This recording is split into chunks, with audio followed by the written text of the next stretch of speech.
Joe Rogan Podcast. Check it out. The Joe Rogan Experience. Train by day, Joe Rogan Podcast by night, all day. Hey, fellas. What's going on? So let me first say that fucking movie is great. It's really good. I really enjoyed it. I fucking laughed hard when the family in Maine. Holy shit, was that great with Nick DiPaolo, Tony V. Oh my God, it's very funny. That makes me feel good. Thank you. It's really good. It's really good. It's really good. You're a good actor, Joe. Oh, thank you. I appreciate that. You're really good, man. You're really good. Thank you. I have very little training, but I was playing myself. We wrote it, so a lot of real emotions. It doesn't matter though if you play yourself because you have to play moments, you have to play feelings, you have to listen. And I didn't know if he was going to be any good. It had to be him because it was his story. We wrote it together. I directed it, and but I didn't know if he would have the mechanics right. But he's very natural. I never had to talk to him once during the filming. It was just, it gave me a lot of room to really do better. I'm acting not terrified right now. Good, nice job. But you're not. You look terrified.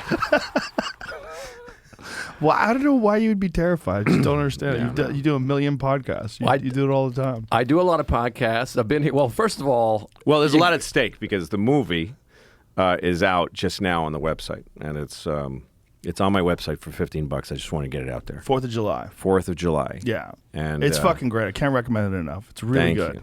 I enjoyed the shit out of it. Yeah. I watched it today because I wanted to watch it right before I came here. Yeah. I wanted it to be really fresh. Great. It was excellent. I never made a movie like that before. Most of my movies are a little weirder, a little more challenging. I like to keep an audience off balance.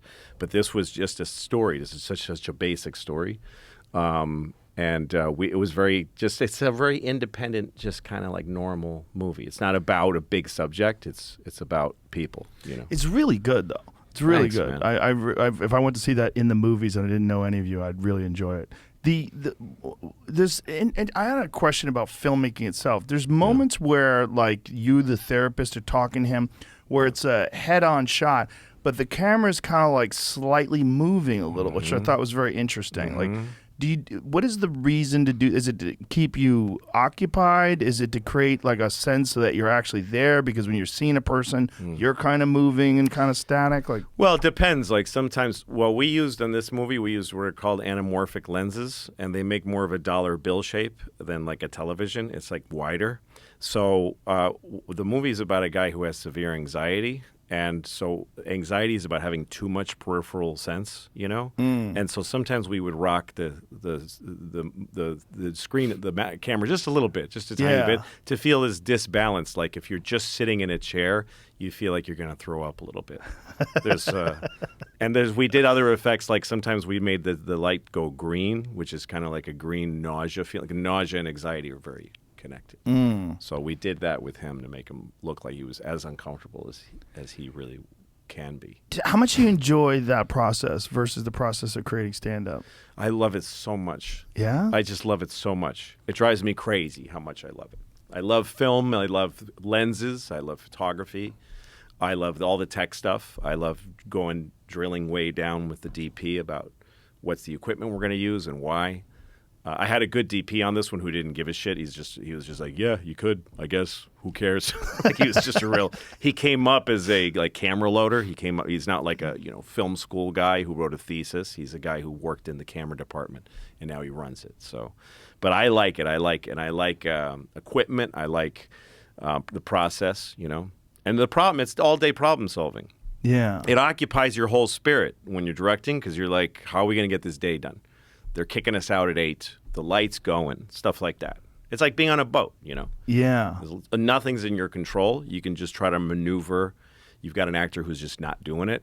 You have an actor who didn't show up. There's all kinds of stuff that happens. And if you're clever and you stay on a swivel, and you get through the day and you go, fuck, I can't believe we got all that. And there was good shit on film. How much of a process is it? Like, how long is it from the time where you started writing this till, like, pitch it, write it, and then get it done? I know the exact dates if you want them. Yeah. Give it. First phone call was February 28th. I mean, this is like not normal. February 28th. We chatted on a Sunday for about 3 hours, unexpectedly. And we wrapped, I believe, on September 9th, 8th. Yeah, it was very quick. That's from conception to we're wrapped the movie shot. From let's make a movie about something in late February to out ready at the end of September. Wow. It's like That was crazy. unheard of. We wrote it kind of, first of all, the pandemic was sort of just starting to wane, but it was still in effect. And so there was a lot of, we were all so eager to do fucking something, Yeah. And we were used to this empty space in time. So he came up to my place upstate a couple of times. We just wrote on a blackboard. And also, it depends on the movie.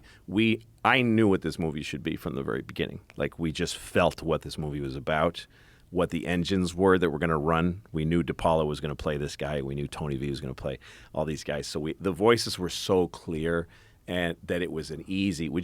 Sometimes you feel like you're taking dictation when you write a movie. Like, it's just telling itself to you.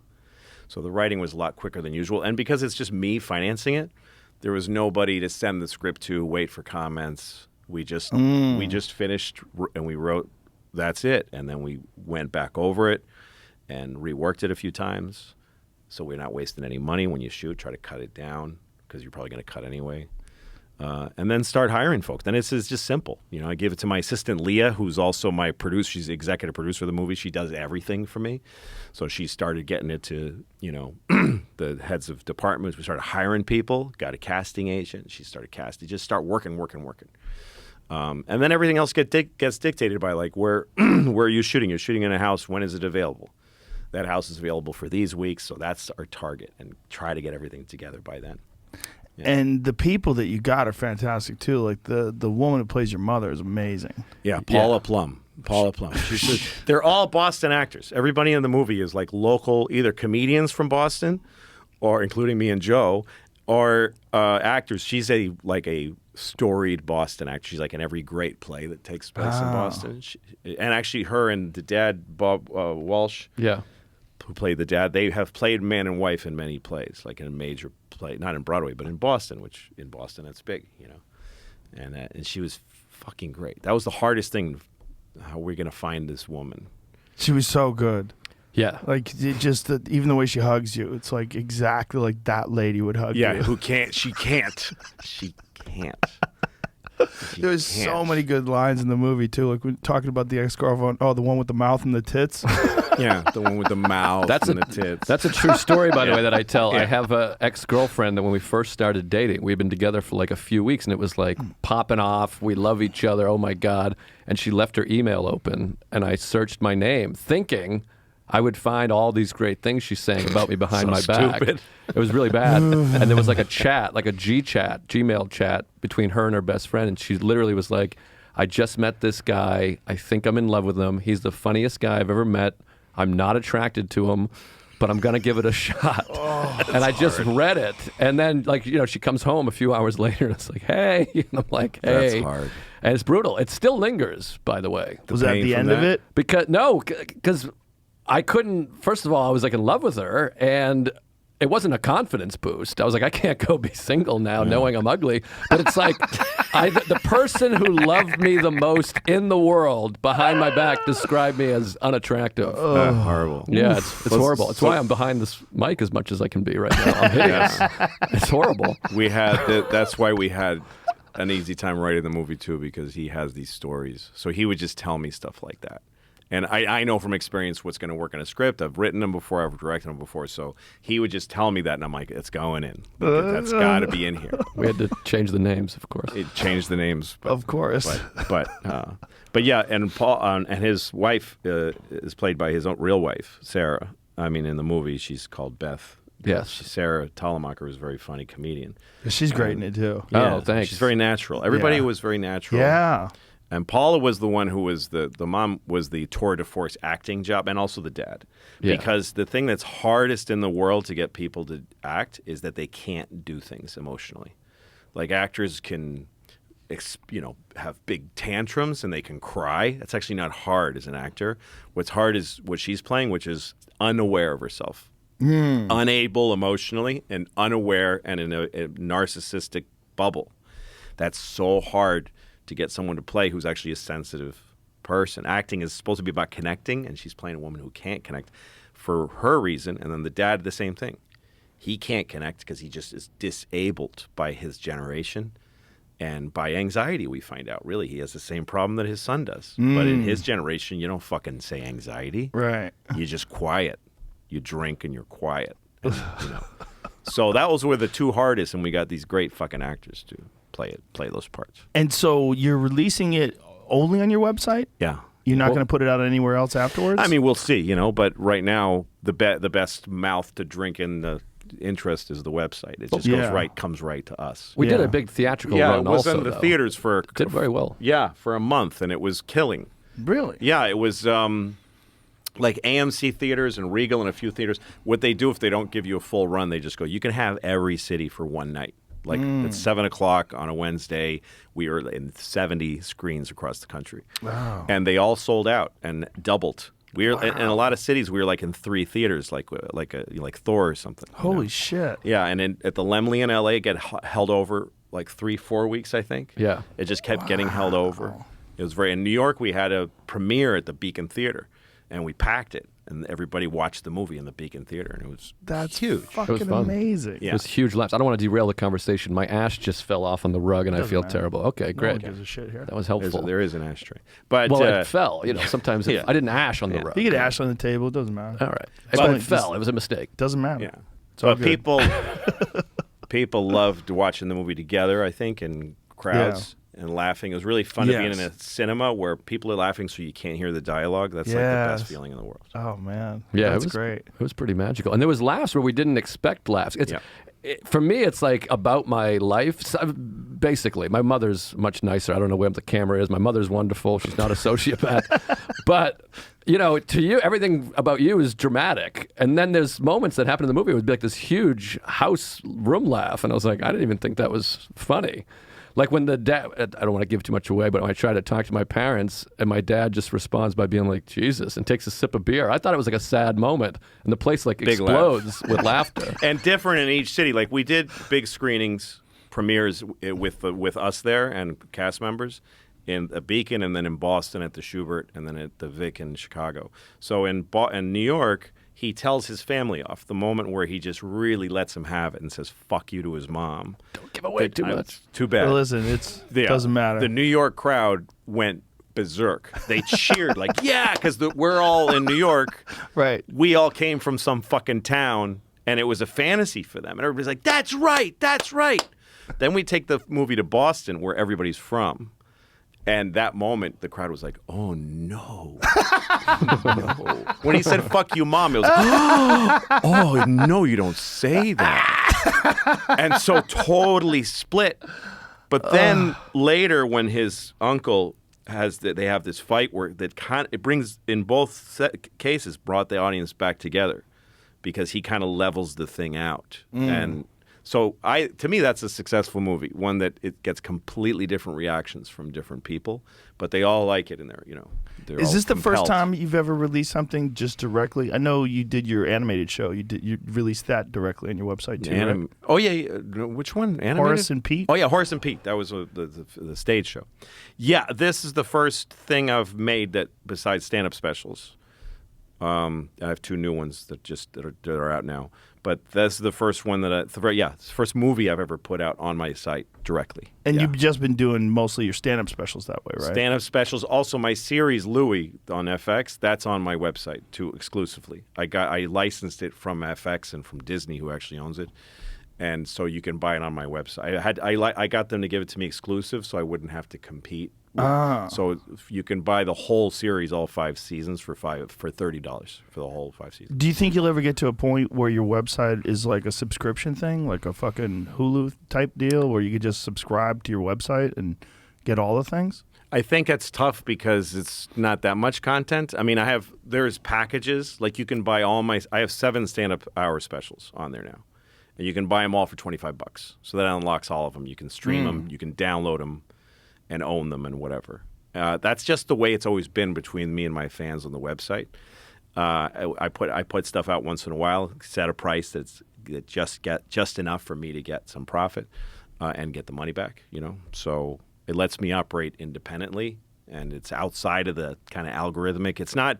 The thing is that those platforms depend on algorithmic plug-in, and it's a very different model. Yeah. They also have billions of dollars to create content and the license content.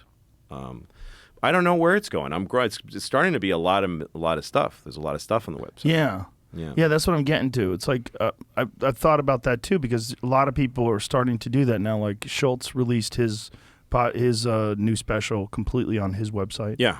And a lot of people are doing those kind of things now because you do encounter these problems with streaming services and censorship and just weird, having their input on content. It's not fun. No, of course not. And they have, because when you're on a streaming service or on any platform, they have their own problems. Yeah. And because they're all owned by larger and larger corporations, they can't do anything that wiggles too much. So they have just too many concerns. And that's the way I look at it. It's not like oppression. It's just like they're too mixed in with other shit to be my boss, because I want to be able to fuck around and have fun. Yeah. So, and so for me, I mean, I've been doing this since like 2010 when I put my first special on my website. And I like it. I like the feeling of it. Everybody that's bought a ticket to one of my shows or has bought one of my shows is on my email list. So they get told. It's different now because social media's and the algorithm is a kind of a giant suck. It's like It does suck. it does. Well, it's like everything is directed to you. You're told what's coming next by the algorithm. It's tailored to each person, and it's hard. People have less of an impulse to look around and to find their own shit. Nobody picks up a flyer anymore. What is this strange thing? Going to midnight movies, the kind of way that people used to find things outside of the corporate sort of old algorithm of advertising. Now they can just keeps coming to your phone, so you know what's coming. So I think, though, that people are starting to want to make more of an effort to find their own shit, to find something that's not, that's not in that thing. So that's why I like to keep my website the same, and the same model, and the same way I've always done it, because we keep getting more people that, and that's the feeling we got when the movie was in the theater. It's not like the other shit that's out right now.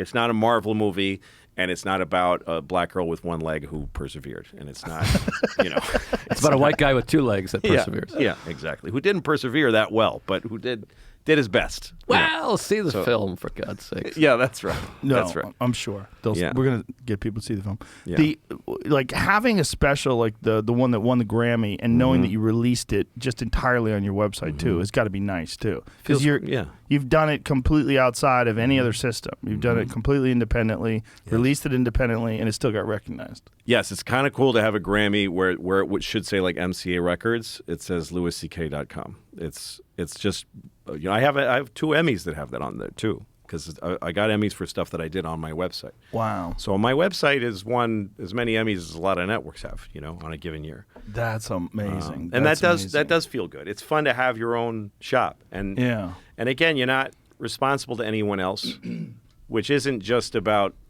being a tyrant and wanting everything to go your way, but you don't have other people's worries.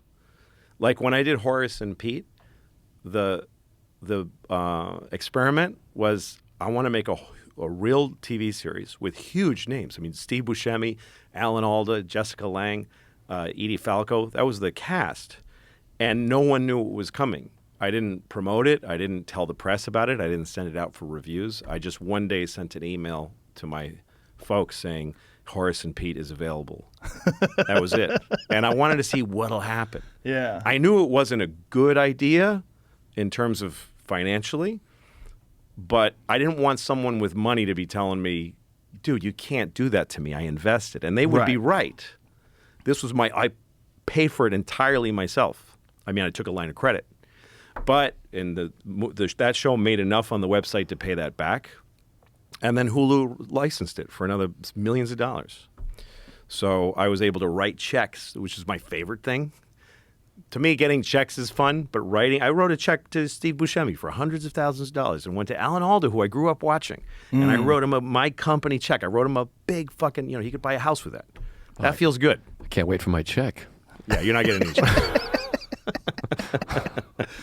It is very cool to be able to do things independently and to not have the input. Because no matter what people like to think, they are, in some way at least, you're influenced by the people that make the decisions, by the people that spend the money, by the network itself, by the standards that people have in the network and the tone of the time. It's very difficult to be independently, artistically creative like that. Well, also it feels It like is, right? anyone that has a job feels the need to, what do you call that? Make it shown that they need to have the job. What's Yeah. that word? Validate. So if Yeah. you send it to someone to be like, hey, will you read this? They feel like they have to give you notes. They're not going to just say good job. Yeah, perfect. Just run Yeah. it, make Yeah. it. Right. They're like, Yeah. oh, we have to say something or else we Right. don't deserve a job. That's always the biggest problem with network notes is the person that feels like they have to say something. Yes. There's always Yeah. these people that feel like they have to have a voice. That's right.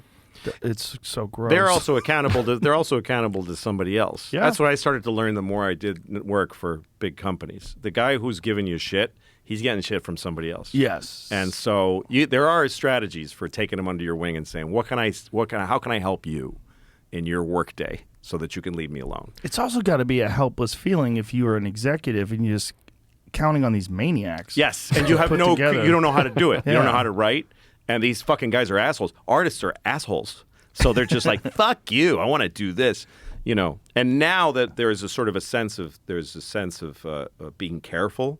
The problem is the audience gets screwed because the only things that are fun to watch is something where you go, I never saw that. I never would Yeah. have thought somebody would have done that. This is what's fun to watch are astonishing things, and astonishing is dangerous. So if you're working in any of these algorithmic platforms, it's a little. They have to be really careful. I mean, there's exceptions. There's, some of them are doing a good job. There is cool stuff out there. Oh, there's a lot of cool stuff out there. Yeah. It's really amazing how much cool stuff out there is when you do think about that process, though. That's right. Yeah, all of your favorite TV shows and movies were made most of them, in a studio system. Yeah. So you can be clever, and get around it. It is possible. Yeah, it can be done, but Yeah, it's got to be very nice to not have to deal with any of that. It is. Also, things like there's no stars in this movie. There's nobody. I didn't need Ouch. anybody to carry the movie. He's the star of the movie. I mean, I got some YouTube specials. But no, that's true. You're the biggest star in the movie. I'm the biggest star in the movie. Yeah. But everybody else is just we pick them for their acting. When you get like big names to be in your thing, it's like the grace they have to come down to your thing is what Yeah. you're counting on. But when you pick people who haven't done something so big before, it's the grace of them stepping up and like doing something they didn't know they could do. Yeah. You can see in their eyes in the movie. Everybody in this movie, you can see that they're like, I've never had a part this big, and they're nailing it. And it was just so fun. Dorothy Dwyer, who was a comic in Boston when we were kids. And I knew she was just a nice lady who I knew. And she was funny. And now she's in sweatpants doing this hilarious character in this movie.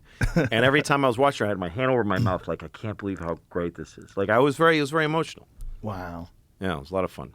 So when you're doing something like this and you're also touring, because Yeah. you're still touring a lot, Yes. how do you allocate the time? Do you just decide to take a couple of months off and not do any stand-up, or how do you handle that? Well, I've gotten kind of good at segmenting time. And when you're not thinking about something, you put it aside like it doesn't exist at all. So with this thing, like we wrote it, then we were in pre-production. I think I toured during pre-production. I think you shot a special the night before we went into production. That's right. Which I argued against pretty hard. I was like, I don't think that's a great idea. That's right. Why did you think it was a bad the day idea? before. I just was like, why don't we just focus on the movie? But we're Yeah. different kinds of guys, obviously. Yes. And he's like, I'm thinking about shooting a special literally the night before we started shooting. Oh, maybe there was one day. It was one day between. That's yeah. right. And I was like, you could shoot after. That's probably for the best. That's right. But That's right. I'd lost that Yeah. argument. But Yeah. it's better to do it that way than do it the other way, because if you shoot afterwards, then you haven't done stand-up in a long That's time. right. For the special, it was better. And also, Joe was being selfish. yes. No, he wasn't being selfish. He was being Sounds selfish. conscious of his corner of the part of the thing, which was the movie. But what I had in mind is that I need to finance the fucking movie. Yeah. And the special is guaranteed cash. I know Yeah. what I make for specials. So I didn't have enough money really to make the movie. But I knew if I make the special and then the movie, one way or the other, I'm going to come out ahead. Yeah. Because the special's just going to make, it took the budget of the special and the movie kind of combined them as this year's output. and figured if the special makes what it used to make, what I'm used to, and it far exceeded it, it did really great. So so it works. So I needed to shoot. Now I can tell you. Well, but we I also, needed it. but we Otherwise, also, there wouldn't have been no movie without a special. well, it was also scary because we shot within your touring schedule, so we Yes. had no room for no margin of error. And then the first day of production, my wife she was gone. She was doing Zanies. She's a comedian. She was at Zanies. She came home. So I'm terrified someone's going to test positive for COVID because this is still Yeah. COVID-y times. And I'm like, if someone gets COVID because it's SAG or whatever union shit, they'll shut us down, and there's no place to reshoot. She comes home from Chicago. First night, we're making out, we're having anal. She's fucking me. And she gets a text. The guy, a friend of hers that she was with the day before, is positive for COVID. Yep. So I was like, you fucked me. This movie's going to derail. If anybody had gotten COVID, the movie wouldn't have gotten made. Yes. We But didn't have that. We didn't have room. She ended up being negative. Positive for herpes, but negative for COVID. I feel like I have to say I'm just kidding. I have herpes. She doesn't. In case I die, I want her to be able to get laid. Do you still get herpes tests just to get that positive, just because you know? the I don't get outcome? tests, but I get outbreaks, and I'm like, there's two lines there. I have it. I Two definitely, pink lines. definitely still have it. Yeah. You got your antibodies strong. I'll probably have it after this. I'm on no sleep. I'm stressed. Lucky strikes. Lucky strikes. I ripped the filter off because I don't. That's Really? that's a lucky. Yeah. No I don't filters. smoke much. Yeah. You smoke occasionally. I like a cigarette before a in a while. show. Cigarettes before shows are fucking fun. It's got cigarettes it have a do for lot you? of. They give you a lot of fuck it. Cigarettes have like fuck it. There's fuck it built into a cigarette. Yeah. You just smoke a cigarette, you're like It's true. I think a one cigarette of is those. like the world is. You just found out the world's ending. Yeah. Light a fucking smoke. It's the Exactly. first thing I would do. yeah. I always keep cigarettes in my house for that moment because I'm expecting it. And they help you shit. Do they? I don't know. Nicotine, right? Doesn't it get it going? I don't know. Nicotine and coffee definitely do. Yeah. Yeah, there's something about nicotine and coffee just opens up the port. Let's go. Just let it fall out. You don't even have to squeeze. Yeah, I don't know what's happening. I mean, it's just some. I wonder if amyl nitrate does that. Like that's the reason why gay guys like poppers. It's 'Cause because it it opens them up? relaxes your asshole muscles. Is that true? Or Yeah. Oh. Yeah, that's part of. It's like a feeling of euphoria apparently, and also relaxing your asshole muscles, and also destroying your immune system. Yeah. Oh, Is they wow. they still do that? I don't know. I gotta ask. I feel like a lot of this changed since the 80s. we should you put know? a poll out. Yeah. What is a popper? Those amyl nitrate, you crack this thing under your nose, and Oh. it makes you make that sound, and then you come. Let's get some. Get 3 of them right now. Let's get weird. Yeah. Well, we have smelling salts, which is almost as good. Oh, those are fun. Have you ever smelled those? I have, yeah, in elementary school. Oh, not elementary school. I guess it was high school. In school, whatever school is called.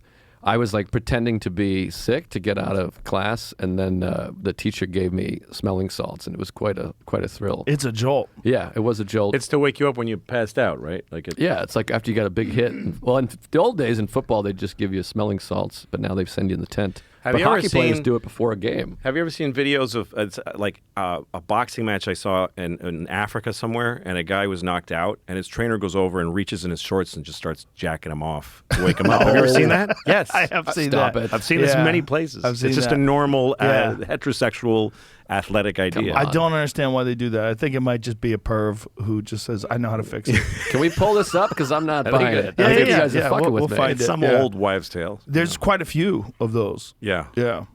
that's weird. When you get kicked in the nuts, and here it goes. Here we go. What? He passed Come Yeah, out. he's on. been KO'd. He's like, Get let in there. me Get in there. grab his Jag it. cock now that he is out. Yeah, pour waterboard him first. Yeah.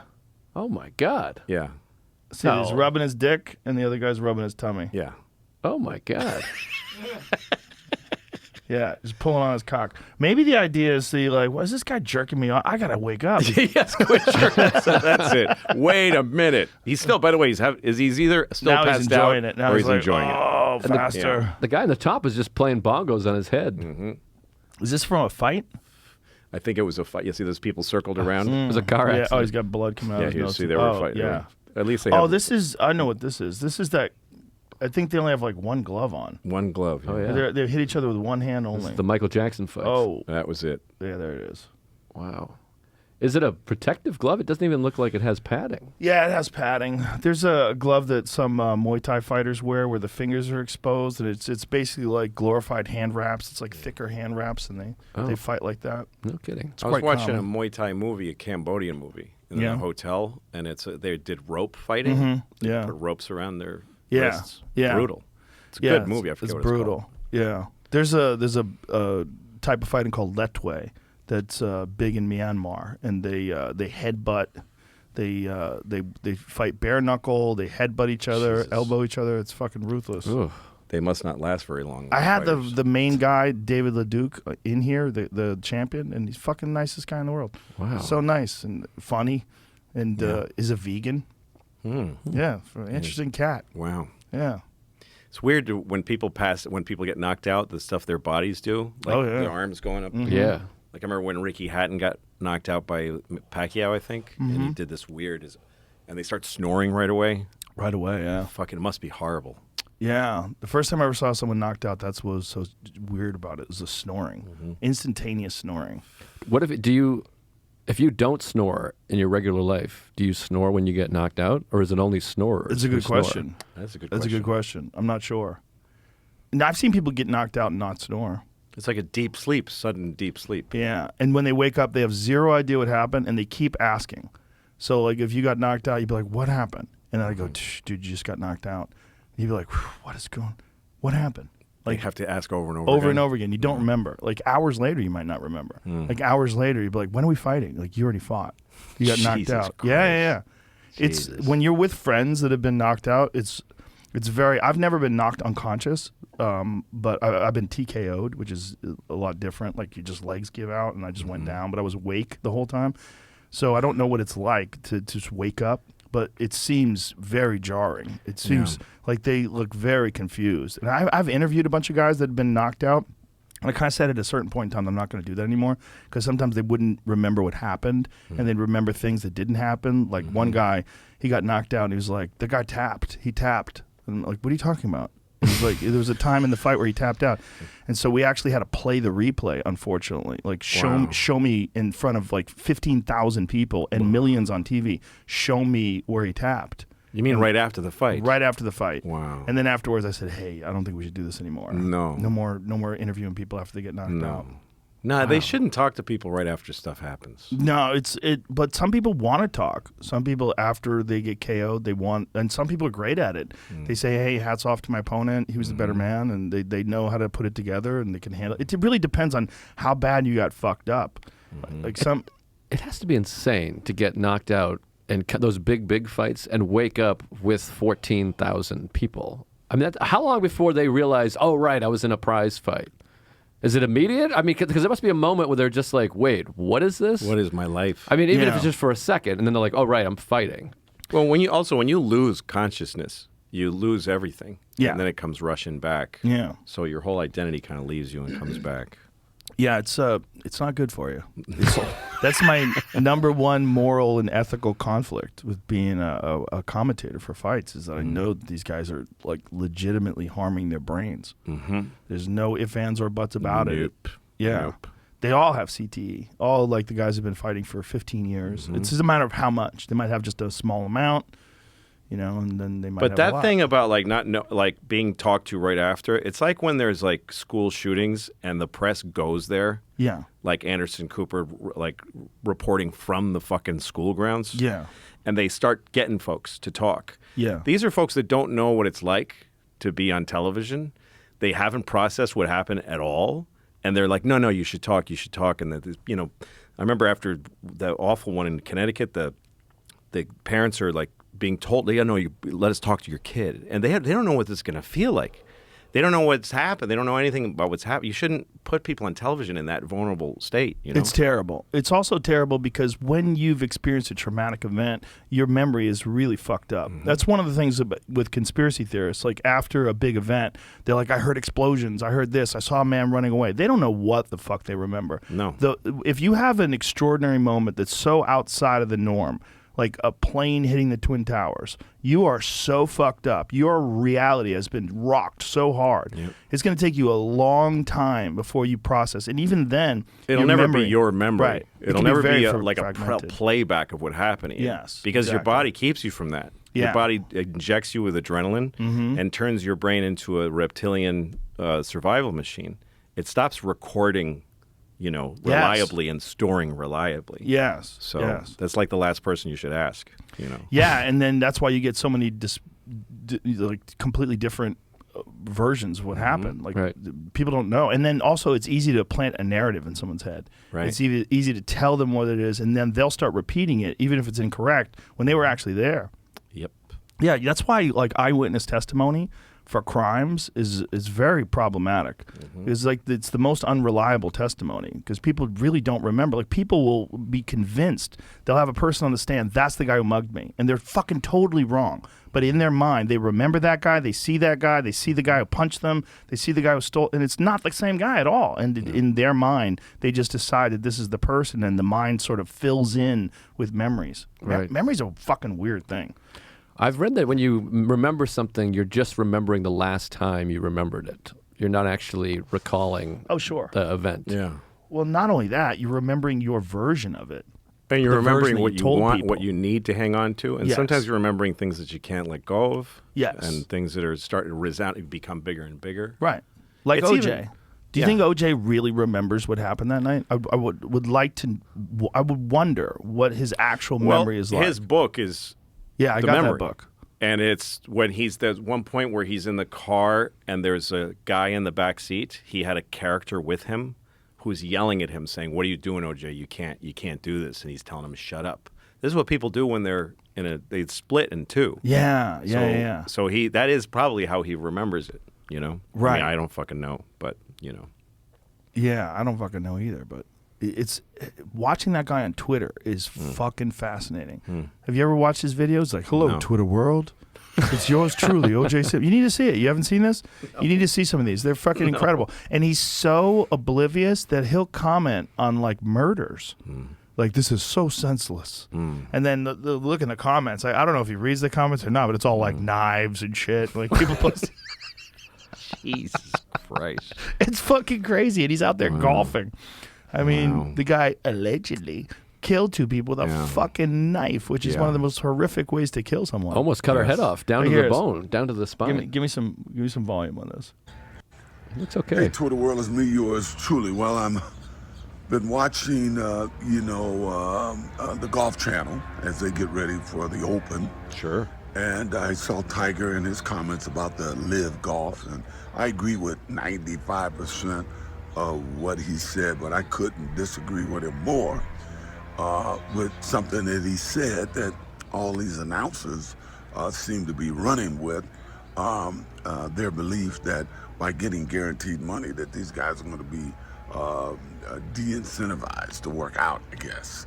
That what's their, incentive to work out? Pride. Hey, I've had guaranteed contracts at the end of my NFL contract. And I Didn't still keep killed me my from wife. working my butt off. Trust me. I guarantee you that Tom Brady is working his butt off. There's so many guys in basketball, football, LeBron James, with guaranteed contracts, and I don't understand why you're going to disrespect the competitive spirit of golfers, being disrespected by golf analysts. Come on, guys, but maybe Mickelson. When you get older, it's harder to go He calls out one guy. out and That practice. piece of shit. He's Yeah, not maybe gonna do it. Mickelson's a That lazy argument get applies, older. But Dustin Johnson and Koepka them, I don't believe that argument fits. I think these guys they're young, they went for the money, but I don't think they're any more incentivized than they were before. If that's a word, I might have just invented a word. In any event, Does he have a nose ring? Live. That'd The be one amazing good if he thing did. they've done is they forced the PGA No. to already establish bigger purses. The guaranteed money portion of it, athletes are athletes. I've known golfers. I've been around them. They're competitors, just like football, baseball, basketball players. And most of the ones that I've met, virtually all of them for that matter, They want to be the best that they can be. So You're right, OJ. Click on You're the right. click on the You know, that you know actual what? thing Here's to see the comments. the impression I get when I watch this is that if right away. OJ hadn't killed his wife and run, I think if he had just had his life went naturally the way it was, he'd still be doing that. Oh yeah, 100%. Like that would still be him doing that. This is like, love you, Juice, you're a king. But scroll up a little bit.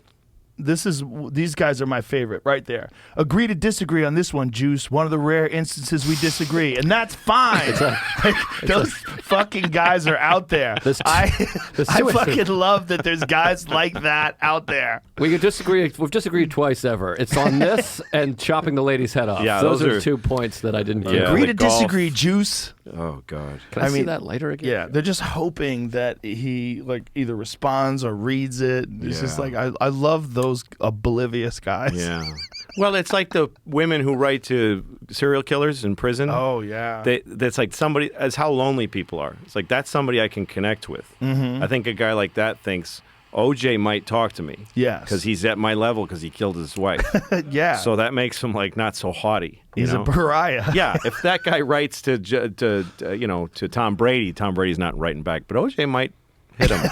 Might make him feel like he's alive. He might send him a DM. He might feel seen if he writes to Joe. Did you read The Run of His Life, the Jeffrey Toobin book about him? No. It's No. amazing. It's one of the best books ever. It's like the really, guy who got busted jerking off? Yeah, Jeffrey Toobin? that guy. They just let him go. They just got rid of him again. They kept him for a little while. Like, this is not fucking. This is not. We can't. He wrote an amazing book, but there was a compelling piece of circumstantial evidence that I'm always fascinated by.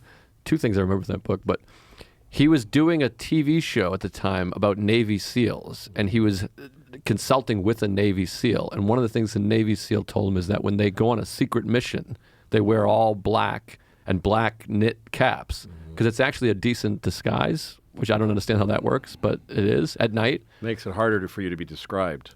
There you go. Your size and your shape. And So he wore that when he did the killing. He happened to, and they also come up from behind and cut throats or something like that. yes. So that's how he did it. Did they teach him, like, if a guy comes back to get his sunglasses, here's how you handle that in the moment? That's what the Navy SEALs Is that do. him right after that? What is this? He was That's the SEAL That's him on the... defunct show Oh, called on Frogmen. Frogmen.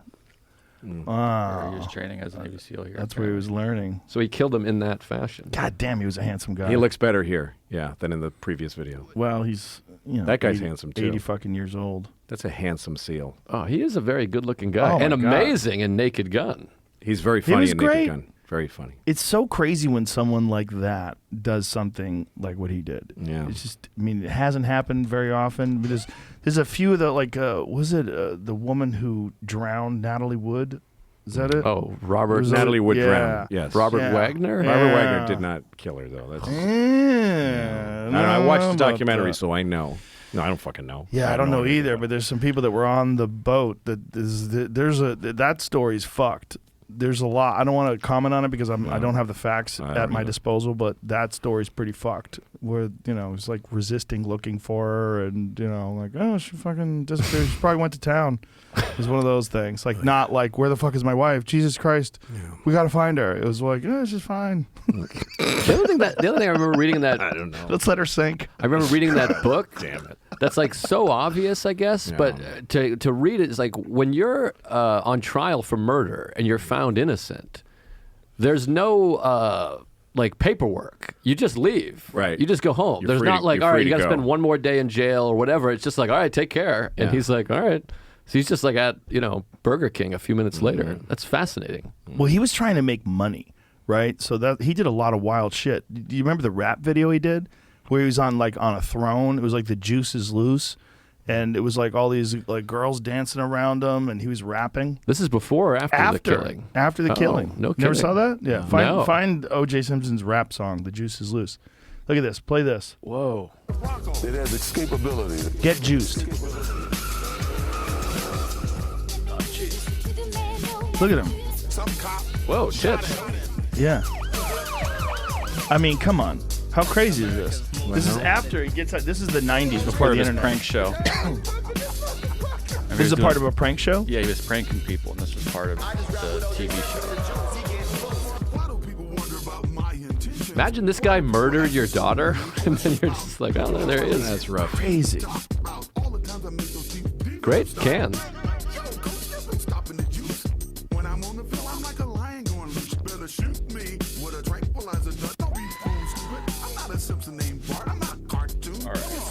Wow.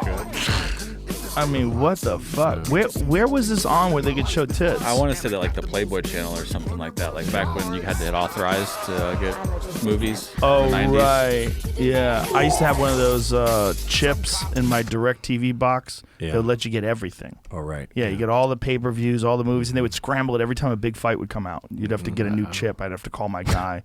Like, you got a new chip ready because the fights are about to come out. It's like it would be so much easier to just pay for it. Yes, just pay And this for it. wasn't on television. I had Yes. money, but it was just like so. I just loved the fact. Look what I got. Guys, Like guys, the guys, stealing guys. it. And it was also like all the porn. Like you get all Right. the porn channels. It was like constantly on porn, Yes. which is crazy. Like this is back in the day where you had to go to a DVD store and go through the embarrassing beads. Oh, God. Yes, the beaded door to that room. And there's a guy at a section you want to be at, but you don't want to. You don't wanna go You don't want close to to be him. shoulder to shoulder with him. Like, yeah, I saw that one.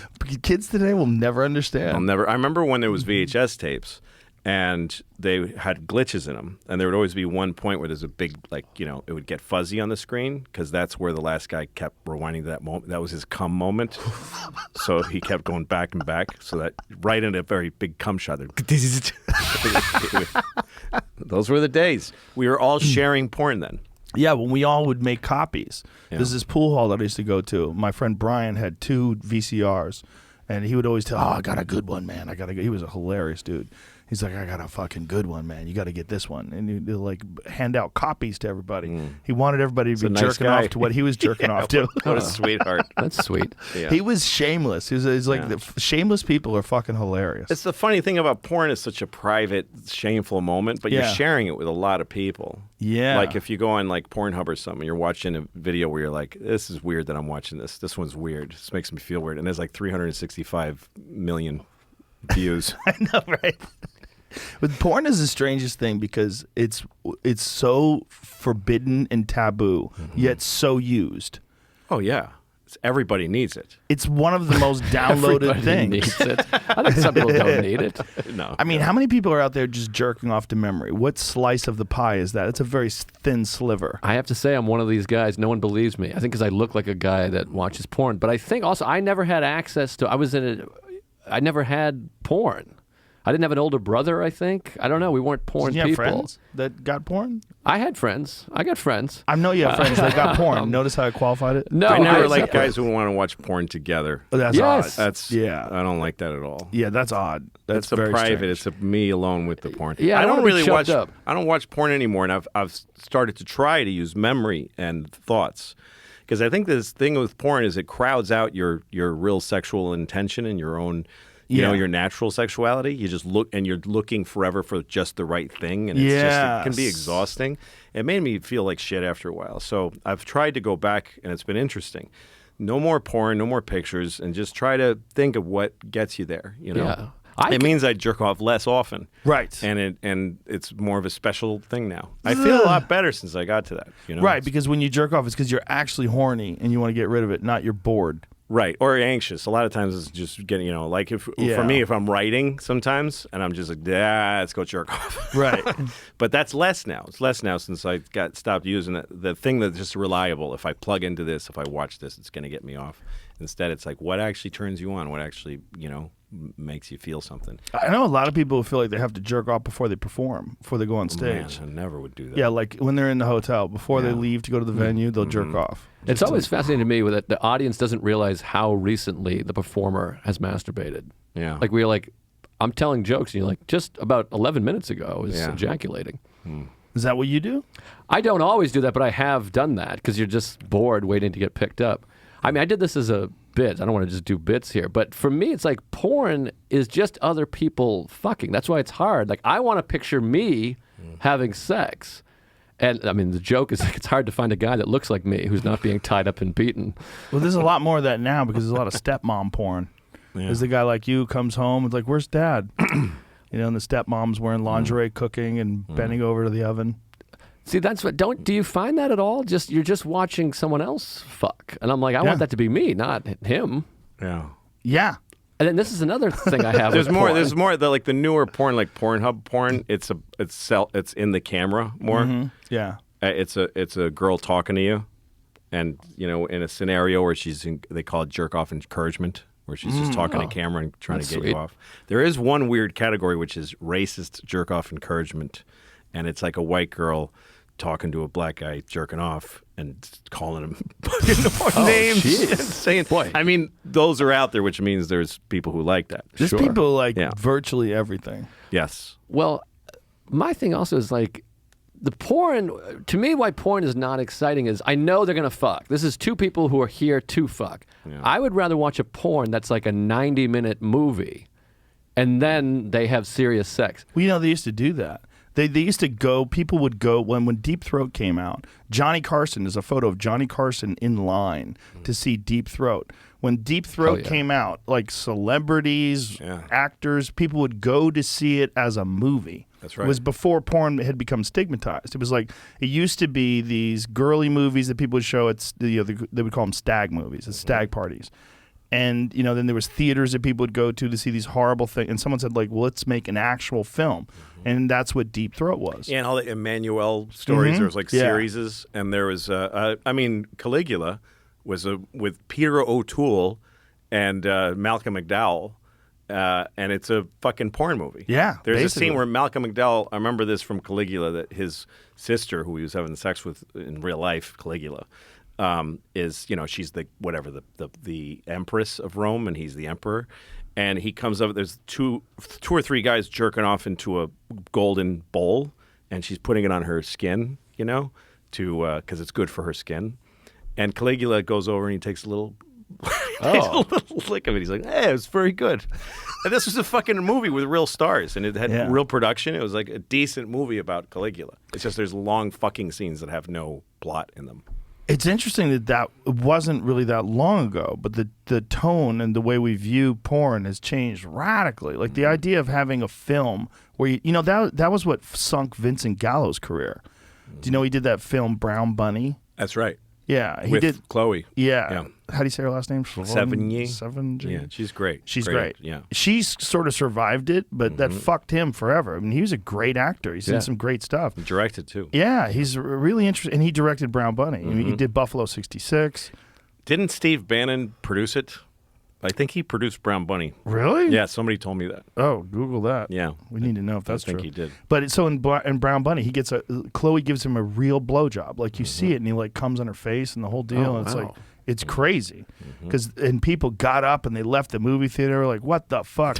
Which is really weird because like if you shoot someone in the face in a movie, like go to see a Quentin Tarantino movie, you see someone getting their fucking face bashed in on a mantelpiece. No problem. Zero problem. Yeah. But that's not real. But it looks real. So what if it's- it was a rubber dick and it shot a silicone load in someone's face? I want one of those. Well, there's a movie called. They're available. There's a French movie called Blue is the Warmest Color. oh yeah.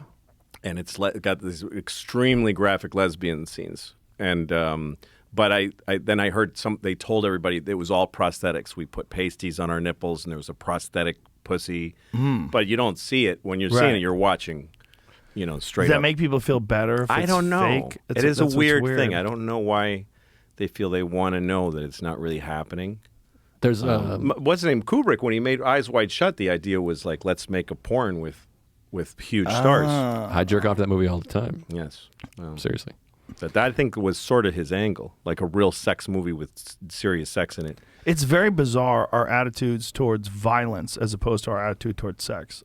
Sex, you can have sex in a movie. No one has a problem with it as long as you don't actually see a penis and a vagina. Like yeah, you you're don't supposed to just the- see the hands Yeah. touching the chest and the head going down, Yeah. and then the woman going, oh, immediately, and which women don't immediately enjoy. It's like, okay. Yeah, there you go. It's just it's very odd that we have these like polar lines that we draw with that stuff. Yeah. Well, you can see it in a film. Like you can see people having sex, but you can't actually see penetration. No. There's an amazing movie called Stranger by the Lake. I've told you about it. It's a French film. It's a French gay thriller. and it's like a Hitchcock movie. It's an amazing movie, and it has really graphic sex, like a guy holding a guy's ankles up over his head and like fucking him in the ass, and there's cum shots and everything. It's wild. It's not for the faint of heart, but it's like a great movie. It's a thriller. It's a wonderful Is it film. actual sex? Are they actually having sex? I mean, I didn't watch the making of it, but But does it look like it? It looks like. I mean, there's a guy like sucking a guy off, and there's real cum shooting out of dicks. Wow. But it's also like a thriller, whodunit. It's What's a it great called? film. It's called Stranger by the Lake. I got the poster at my house. It's great. There's like little cartoon dicks everywhere. Is that on Apple TV?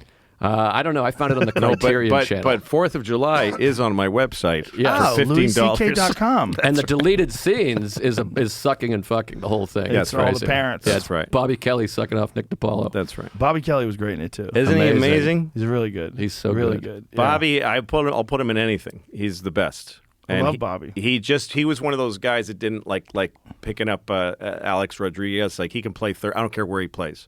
He's got to be on the team. Like it's just we had to have Bobby in the movie, and he fit perfectly as his Sponsor. sponsee. And it's a cool thing about the movie is that it's about AA on some level, but most AA movies have tropes. They have a AA meeting where everybody feels great.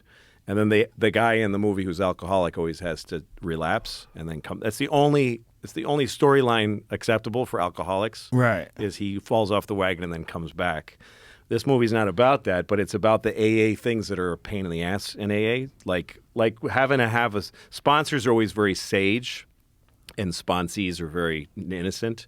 But in this movie, we're showing when you first get your first sponsor that you don't know what the fuck do I say to this guy.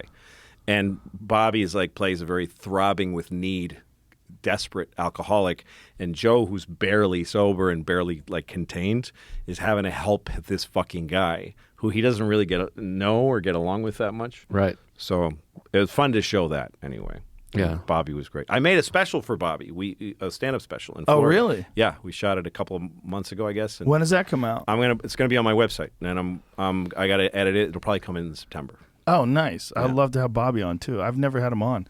I've known You Bobby should. forever. I worked with him when we were both in our early 20s, back when he was living at a house for mentally handicapped people. Yep. He was helping these people, and we took these two girls back to his place to fool around. So we went back to Bobby's room, me and Bobby and these two girls. And Were they mentally handicapped? No, they were No. regular Oh, okay. girls. They're regular girls. So what happened? Well, we were fooling around with these girls, and there's one of the mentally challenged guys was in the hallway, and something was going on, and he had to go out there and talk to him. Damn Oh it. wow. He's probably trying. What's going on in there, What fellas? is it? I'm trying to fuck these girls. What are you retarded? What's your fucking problem? No, Bobby's had an amazing life, and he's overcome a lot. You know, Yeah. he was raised in foster homes. He was abused. He was in a prison for kids, a prison farm. He's had a really hard life, and now he's a father and a husband, and because he's been through a lot. When I always knew Bobby when he started in Boston after we did, Yes. and I'd gone to New York. You'd gone to L.A. Well, I was there with him. Yeah, so you had already were gone. you were a few years He after used to me. open for me. That's how we met these girls. Mm-hmm. He was in Al and the Monkeys with Right. Dane Cook. That's right. That was their sketch team. Yeah. Al Del Benny. Yeah, Al Del Benny, Dane Cook, and Bobby. And what they would do is they would do sketches, and then they would each do 5 minutes of stand-up, and then I would headline. And that's how me and Bobby became friends. Well, I knew Bobby when he moved to New York, and he was this kind of really keyed up guy. I kind of cringed when I met him because he was just dud. He's just so dud, and he was a lot. Yeah. I just saw him as a guy who's a lot. Yeah. But he was funny on stage. But then I was going through a divorce, and I was having a really hard time. And you never know how much it shows. I thought that's my own thing.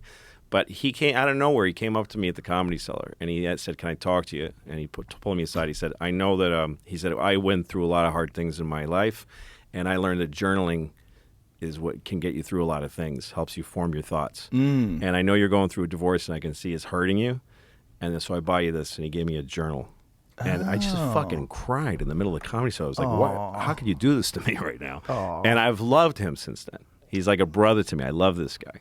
So That's yeah, beautiful. and in the movie, the thing that's great about directing him is that he's an automatic. He's an extremely good actor, And so you abuse a guy like that. Like if you're shooting a scene with a lot of people and you're giving everybody their turn, he goes last. He always goes last because I can count on him. That's awesome. And then it's dark and you're like, you have to get it in one take. I have no time for you. And he goes, it's all right. It's all right. And he nails it.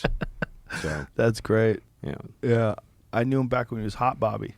When he was Skinny Bobby. He was a gorgeous He was boy. a handsome fella. Yes. Oh, yeah. Yeah. Yes, he still is. He's like a handsome face. Yeah, he's got a Yeah. handsome face. He's just eating himself into an odd shape. Yeah. Well, he's working on that. Is he? Yeah, he is. He's doing What's he good right doing? now. I mean, a lot of, I don't, it's Yeah. his thing, but he's doing good. Heroin. Beautiful. He's shooting heroin. Amphetamines. Yeah. That's the move. Amphetamines, everything. Just get speeded up all the time. You don't want to eat. You're always running around. Mm-hmm. If your heart holds out, No, he looks good. He'll Bobby get looks ripped. good. He's been walking. He's like living up in the country. He's Yeah, like a is new he? man. Bought a He's tiny, glowing. like house and put it on an acre in New Hampshire in the woods, Oh, and he's up there the really? whole summer with his family. Yeah. a lot of people that live in the city eventually wind up going the opposite. They wind up going to like a fucking house in the country. I'm dying to That's get what out. I have. Yeah. It's funny. I feel like when I grew up in Whitman, small town, and I was obsessed with Springsteen. Like, get out of this town, born to run, and I did it. And now I still listen to Springsteen and still get moved. But now it's like I got to get a home with grass and see the stars. It's like the same motivation, but before it was to go to the city. But now I want to be in the country. Yeah, my friend Jeff has always been like this die-hard New York City guy. I love the energy of this city. He's lived there his whole life. And then he got a place on Fire Island.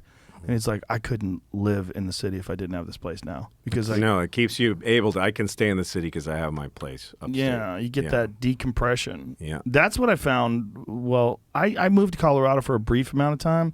In like 2009, I lived in Gold Hill, which is like 3,000 feet above Boulder. Like I went full out, 148 acres, like log house, the whole deal. But my wife got pregnant, and you can't, like, if you're a person who lives at sea level and you go to 8,000 feet and you're pregnant, it's like you have the flu every day. Yeah. It was horrible. Yeah. Like she was wrecked. And then we went back to LA for a few days, and she was normal. And then I realized, fuck. And so we had to bail. Can't do it. Yeah, it was rough. Oh, it was good. But parenting. man, living up there was fucking magical. It was like everything just went. Well, human animals we're part of the earth. Yeah. It's our home, and cities are not natural. Right. You don't see it's man-made lighting. As soon as it gets dark, it's man-made lighting everywhere, and you have to turn off the lights to find darkness. You don't have this this thing of like, there's certain parts of the day where the breeze comes. Like if you live anywhere on a coast, there's a sea breeze, and then there's the hot part of the day, and there's and you're watching the grass go green and then gray. You're watching the trees die. It's part of it tells you your brain how life works. I think it makes you less afraid of dying, that you watch everything die and renew every year, and you get a sense of what speed you're actually supposed to be running at. Because the city life and also the online life and the phone life is overworking everybody's brains and their systems. People are texting right before bedtime, and there's just but being out there in nature where it's like, no, it's getting dark, cool off. It's getting dark. There's no sense of getting dark in the city. It's you're watching the world go to sleep, and then the different sounds you're hearing, the birds go to bed and then insects come out. All those things are reminding you how your system actually, what's going on in your chemistry is connected to all that. Yeah. There's also a thing about going into the woods and being around nature where it's like a nourishment that your body's not normally getting. It's like you feel like you're getting like a little something like, oh yeah, I need this. Like there's something in this that like your body is supposed to interface with. Yeah, it's good for your physical health. There's all these studies. Yeah. Not just your mental health. Well, if people don't see the sun for a certain amount of time, they go insane. So if you think about the original people, they saw that 6 sky of stars, like that really full sky of stars, was normal for every human being to see that every night. Yeah. And a lot of people never see it. Never see one star. If you live in a city, you don't see the night sky. Unless it's Los Angeles. You see stars everywhere there. Yes. Bwah, bwah, bwah. Killing their wives and the guy. I and went their to friends. Hawaii once, went to the Keck Observatory. It's on the Big Island, and it's way up there. You have to drive literally through the clouds. As we were driving, I was like, fuck, it's cloudy. This is going to suck. We're not going to see anything. And then you literally drive through the clouds. And the image that you get, because The Big Island uses all diffused lighting because of the Keck Observatory. So when you get up there, the view, we are at like 13,000 feet or something like that. The view of space is insane. You really feel like you're in a spaceship. You don't feel like you're on Earth anymore. You feel like you're in a ship with a glass ceiling and you're just passing through the Milky Way. I mean, it's fucking wonderful. Yeah, because we're used to this perspective that you're standing on Earth, and that's up, but we were really looking across at other people, and you're looking down at the Earth that you're tacked down to. But in reality, you're hanging upside down. Yeah. And you're really hanging out into everything in the whole universe. It's not above your head. If you look like this, that's the really correct perspective. Yeah. You know? Well, that's why all these ancient cultures were obsessed with constellations, and we don't give a fuck about them. That's why they built shit like that to get up there. Yeah, and also built things that mimicked the constellations, like the Mayans and the Egyptians. The way they formulated their structures, it all aligned with certain constellations, and it was very important to them. Well, think about back when people were, before there was like skyscrapers, airplanes, that you couldn't go up. You could only go like 6 feet high. Right. And you could maybe build something that was like, I don't know, like a castle. Yeah. That's kind of high. But those pyramids, and I know I sound like an idiot. It sounds like you guys fucking dropped acid while I was watching OJ. It just got wacky in here. There was hills, there's mountains, right? Yes. Mountains are high. Yeah, no, but they're high, and you don't have like a drop, or you're not really seeing. Right. And also, unless you lived in the mountains, then that became normal. Right. But the ability to go, let's go the fuck up there and see from up there and feel like where is the sky start? Yeah. It's also very humbling to people to be to encounter undeniable majesty, like the insane majesty of the universe. Like that's how people are like around mountains, around the ocean, things that are so epic that it's like it calms people down in a way. That's why people are so chill around beaches. Yeah, it like heals. Beach communities are always like kind of relaxed. Yeah, this thing is telling you over and over again. You ain't there's shit. a force that you ain't. It doesn't give a fuck. It doesn't give a fuck. You're a speck, and there's this force, this incredible force. When waves get high, you're just watching them crash, and it's just telling you without you even thinking about it intellectually. Fuck, okay, I get it. Put it in perspective. If you think you are very, very important, and then you're on a mountain, you're like, oh, I'm not important at all. No. This means nothing. No, and nature's brutal. Yeah. Nature's brutal. Yeah. It kills. Yeah. Oh, yeah. You know.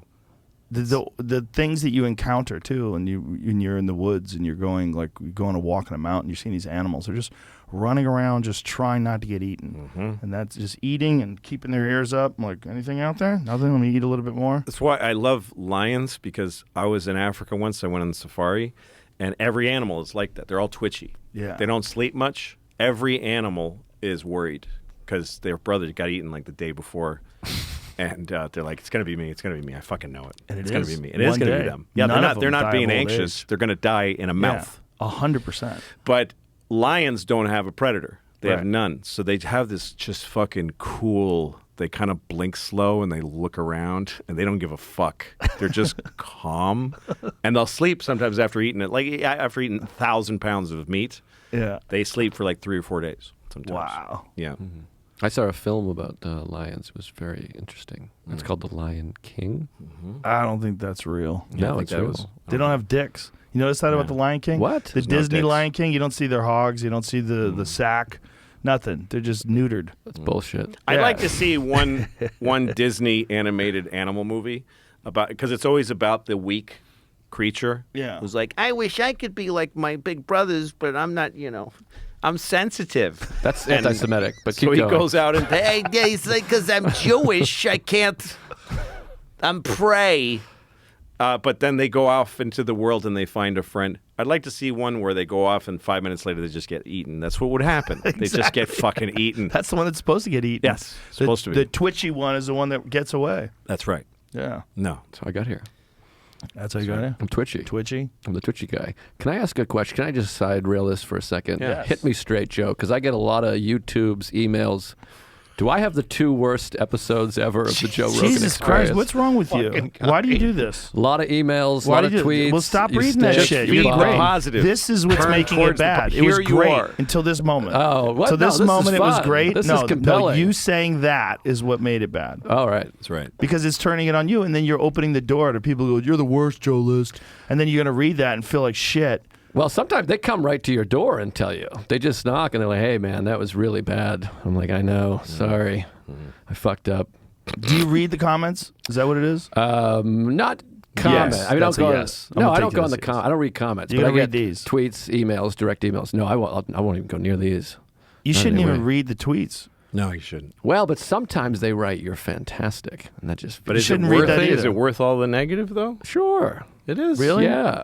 But when you hear them laugh when you're on stage and you kill, you know you're great. You know you're doing great. Oh, so what do you that, give a yeah. fuck? So like say thank you. Why I tell young comics that it's actually irresponsible I'm 40. to look at social media and to look at the stuff people are saying about comedy and saying about yourself on social media, because you have a responsibility to your audience. Like when you do stand up, the people who are in the audience have a fucking vote on my act. Like they actually have a direct influence. I give a giant fuck about them. They paid money and they came, they fucking traveled, parked a car, got a babysitter, and they're sitting shoulder to shoulder with strangers listening. So if I see a face that goes, I fucking see it, and it may not change my joke entirely, but there's a gland in me that takes all of that in, and you know what I mean, in the aggregate, and changes. And it's not about their acceptance. Sometimes it's about going to what upsets them and pushing past it, but they're involved. And I have to keep that clean, that it's about me and them. Yeah. If I read something by somebody who didn't come to the show, who doesn't go to comedy shows, who's reacting to something that was written about a show, a person who wrote it to get clicks, somebody who's professionally disgruntled and says this was a bad show, and then somebody tweets, yeah, fuck that guy, and I'm letting that person outweigh the rights of my audience, it's irresponsible. So I don't even think you should. It's not about reading it and then resisting it. You shouldn't even be aware of it. You should just stay. Fuck those people. If they're not there, Right. they're not involved. I couldn't agree more. And I think that it's also, it'll change the way you do comedy if you take that, if you internalize that shit. Yeah. If you're picturing the jokes yeah. you're telling to this audience, going out into the world, and what are they going to say about it? And again, in a world that it's a sport to get upset. Yeah. It's a soothing, fun sport, and I have no problem with it. They can play that game together, and that's fine. But if you let it actually change, if you actually take it in, Right. it's not, and they don't mean it. None of these people mean it. It's Right. just a momentary, yeah, fuck him, and then they move on to something else. They're not invested in it. You said something to me once that I tell people all the time. You said that Twitter's just talk, but it's written down. So it like seems like it's more than just talk, because people always talk. Like, That's oh, right. that fucking sucked, or oh, he's a piece of shit. That's they, right. They say things like that normally. It's normal, but you're not aware of it. That's right. It's a normal thing that It's people even do. healthy. Yeah. As talk. This is something that my ex-girlfriend who's very close to me still, Blanche Gardin. She's a French comedian. And she's very big in France. She's huge there. And she had a bit that I can't remember. It was in French, and I don't, about that Twitter, that there used to be talk. And talk is air. It goes out. People say, that guy fucking sucks. Just to each other. Right. And it's gone. They don't have to mean it, But then it's committed to the Library of Congress. And the person who wrote it can't even take it back. Right. They're like, I got to stand behind that now. Yeah. And then they got to double down on it. And as comedians and entertainers, we're supposed to have these people just yapping about us. Yeah, fuck Joe Rogan. Somebody who's even a fan Yeah. might just to enjoy his beer for the moment. Right. Fuck him. Yeah. But then if you showed up there, he'd be like, oh my God, Joe Rogan, I fucking love him. But the fact that comedians are partly responsible because they're on Twitter. And they want to be liked there too. Yeah. And they want to be there overseeing the conversations, looking for somebody saying something bad about them and then responding. Are you fucking high? It's crazy. It's kind of conflated things, I think, Twitter. It's not, I don't think that anybody on Twitter means anything they say. I don't think a single tweet is really sincere. It's just a calculation of what's this going to do. And it's based in fear and hope, which are both dumb things. But it's not really like a sincere, this is how I feel. Right. So if you give it all that, And comedians that tweet jokes, the same exact format and type and then tweet a political opinion in the same thing. That's one of the reasons I think folks have started to take jokes seriously, because there are comedians that want to be funny and taken seriously. So they're doing both. So of course people are confused by it. And there's no, and it's not in a club or at least a theater where it's like comedy is this really, really fun experiment. Just for this one night, we're not going to worry about offending each other. We're not going to worry about what's right or wrong. We're just going to talk shit. Yeah. And we're going to go on. And I'm really good at it. I can talk shit like you wouldn't believe. I'm going to astonish you with how much I shouldn't be saying this. Right. That's the game. But if you translated it to text and put it out like a statement, like it's a fucking statement from a senator, yeah, it's just not going to, other people aren't going to take it right. Yeah. You know? Well, that's the problem with taking things out of context always. Yeah. Yeah, it's like in the context of a comedy show, it's like really it only should exist in that. Oh, of course. It's a great environment. Last night was really fun. I really enjoyed your set. Oh, thanks. Very, very fun. Even though the creek in the cave was 150 degrees. It was so fucking hot. I just texted Rebecca today. I said, how much does it cost to fix the AC? I'll pitch in with you. Yeah, let's do it. Yes. Okay, we'll fix it. Yes. I got $100. Because it's a great club. Yeah. It's really fun. It's a very nice little intimate club. Yeah. And she's great too. It's just Rebecca Trent. Yeah. It's a really fun place to practice too. It's a fun place to fuck around. Well, it's fun for me because I've been doing this hour in theaters and almost only in theaters for a while, and in Europe in theaters, and so this was the first time I did it in a club, and not only a club, but that like sort of stanky, sweaty, Austin freaky audience club. Yeah. And the first show that you were at, I was kind of big and presentational, that theater version, and I could tell they were like, easy, buddy. But it didn't seem like that at all. It felt like that to me. The second show, I calmed down and did clubby again. It's important when you're developing a set, I think, to do clubs intermittently. Yeah, I say that all the time. I say that it's like cross training. Like you should run long miles. You should also lift weights. There's a lot of different things you should do. And if you're a comic, like I see guys that only do theaters, then they only do it for their crowd. I'm like, man, I think you got to go to the clubs. I think it's very important. You have to. Yeah. It keeps it real because a theater, you can be in your own world. Right. And you get a little bit looking up and you start pacing around and, but a club, they're looking at, they're eating nachos and you're like, all right, no, wait a minute, I'm right here. Please don't leave me. Please don't leave me. This is why I do clubs exclusively. Yes. Good move. Yeah. They're always like, come do the garden. Plus all the seats. Yeah. That's the other thing. That's right. Yeah. Are you touring now? Are you on tour? Yeah, I do a mix of like last night I did the Vulcan, so I'm always working in town. Tuesday and Wednesday nights I always do the Vulcan, and I always do clubs and I'll do clubs on the road too. Like I just did stand up live in Phoenix. Oh, that's a great one. But I'll love do that place. But That's like a this great week, Friday night, I'm doing an arena in Salt Lake City. Like I'll do. I think it's very important for comics to do little places too. Like do like a 90 seater sometimes. Yes. Yeah. I can sell those out. I like places like that. Yeah. I like 1,500 seats is like beautiful. That's great. That's a good number. And it's fun to be able to, like in January, I'm doing like Chicago Theater. I'm doing the Dolby in LA. Yeah. I'm doing the Garden in January at the end of the month. We're just one show there. And I like the big rooms. It's a fun feeling. Yeah. But it shouldn't become your gear. It Right. shouldn't become your main gear. I say the same thing all the time. You can't help yourself, huh? No. Well, it's funny. I'm throwing some jokes in. I do all right. You're Joe's doing great, hilarious. Joe. You're very funny. Joe's hilarious. thank you. He's got 2 specials on YouTube Yes. I that hate are like myself. a 1-2 punch. This year's material, and I hate myself. Fucking great specials. Thank you. Fucking great. That's Just very free nice. on YouTube. And Yes. he's on to another hour now. What is your I'm toying writing with a new process, Joe? Do you sit down and write, or do you like try to come up with ideas when you're out and about? Like, what do you?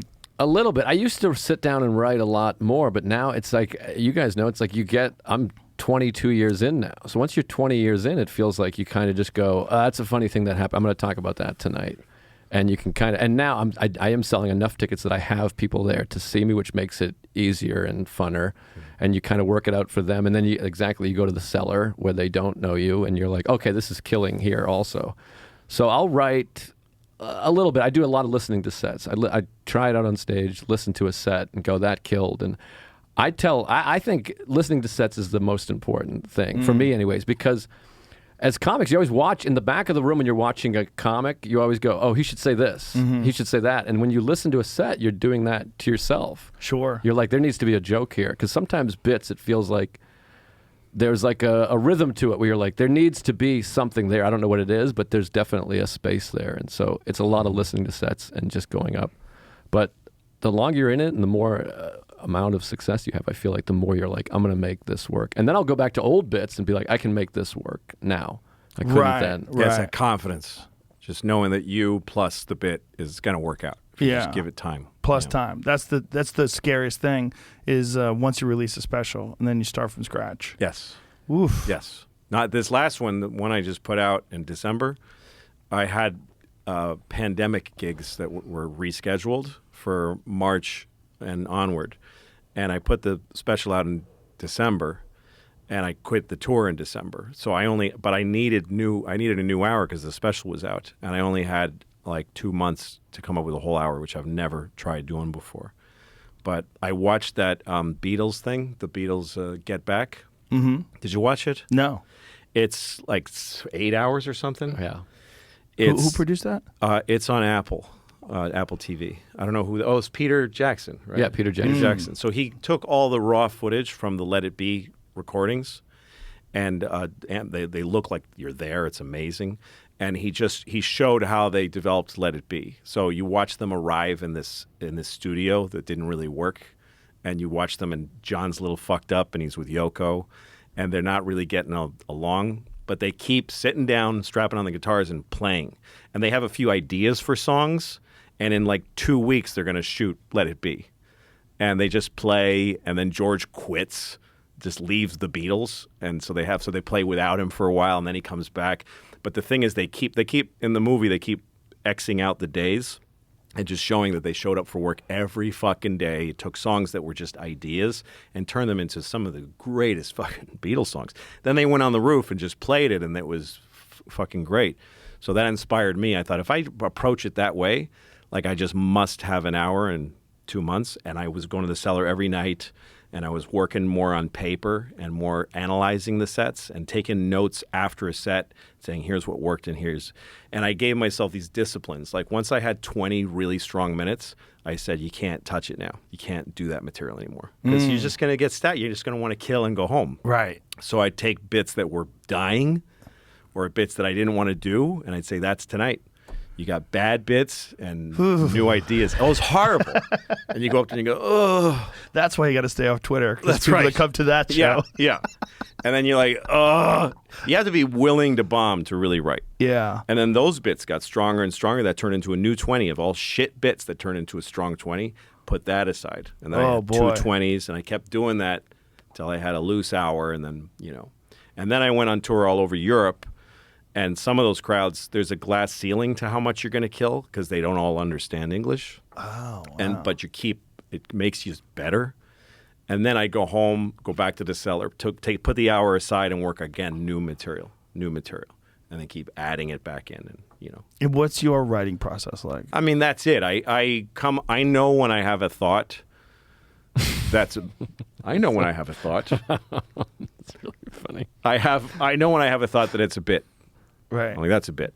Right. But I don't write it. I don't think about it. I avoid thinking about it. I just write a keyword to remind me to talk about it. I need to do it in front of an audience so that because when they're there, I'm like, I really want them to, they're the goal. Yeah. So they help me also with their reaction. They help me figure out how to say it. Instead of imagining in my head, here's what I would say. It's like, they're right here. You got to tell them.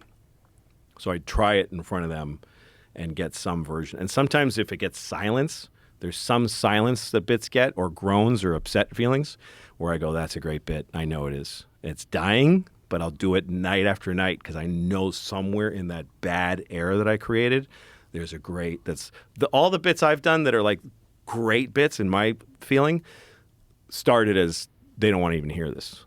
They don't even want to hear it. They don't even want to hear the subject. They don't want to hear the joke. The joke dies the first time. And I'm like, that's going to be one of the great ones. The ones that get laughs right away, they're great.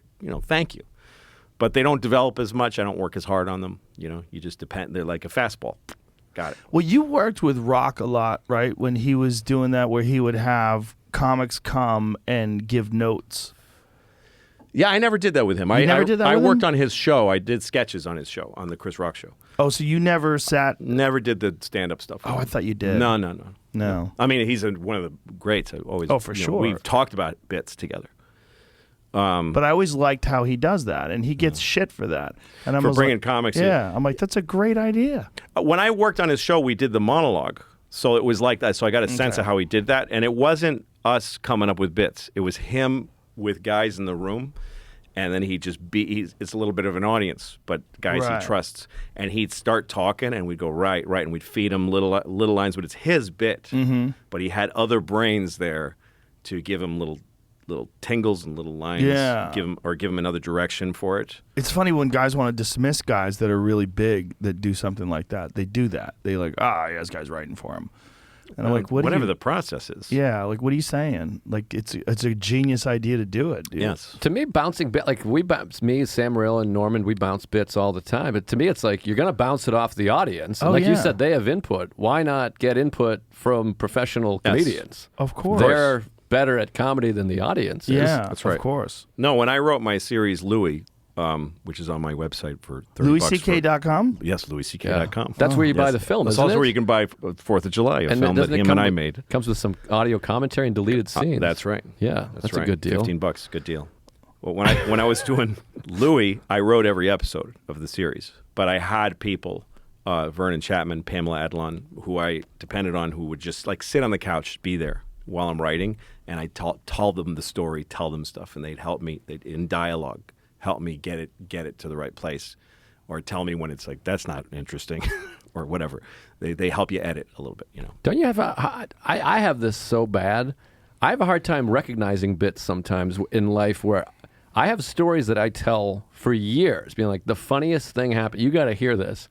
And then comics are like, do you do that on stage? And I'm like, somehow that didn't even fucking occur to me. Yes. And then you do it, and it's like a huge bit. I got a great story about that. I was in the back bar at the Comedy Store with Ron White, and Ron White, this is back when he was drinking. Ron White comes in and he's telling me this fucking story about when I was in the Army. So it was back when he was in Hawaii. He was going regularly to visit these prostitutes, and he had gone like every weekend for like fucking years. And I don't know how long it was, and then someone goes, a lot of those are drag queens that are blowing you. It's I'm not doing it any justice. The bit is fucking fantastic. And he's telling me this. I am fucking crying. It's just me and him. And I'm crying, laughing. I go, do you tell that on stage? He goes, no, man, I don't think my audience would go into that one. I go, what are you talking about? I'm fucking crying. I'm your audience. Right. I go, I'm a Ron White fan. You should tell that on stage. He's like, you fucking think so? So he immediately goes from this conversation right up in the OR, right into it, and it fucking crushes. Wow. He's pissed drunk. Yeah. He's hilarious. And he just goes right into the story. And I mean, it fucking murders. People have a hard time breathing. He comes off stage and goes, well, I guess you were right. No, it's not, because sometimes I think the audience, you're like, they don't want to hear this. This isn't good. And you need someone to be like, I think they do. Yeah. And I you're think like, one all right. reason for that is that those are great. That's an example of a bit where he was vulnerable and Yes. he was unsure and he was in a fucked up place.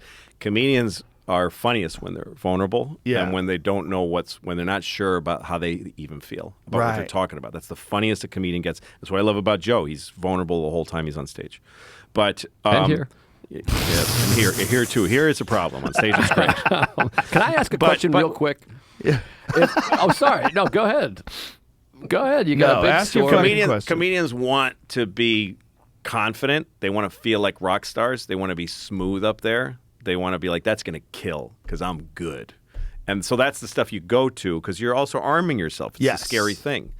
It takes somebody else to go, that thing that you're horribly embarrassed about, that's going to completely destroy. That's going to be the thing that they love. They're going to love you for that. Yes. Not for how cool you are or how clever you are and how well you can, observe things. Observational comedy is very egotistical. It's very like, I know how this really works. Right. And it makes you seem cool, and there are audiences that get off on that.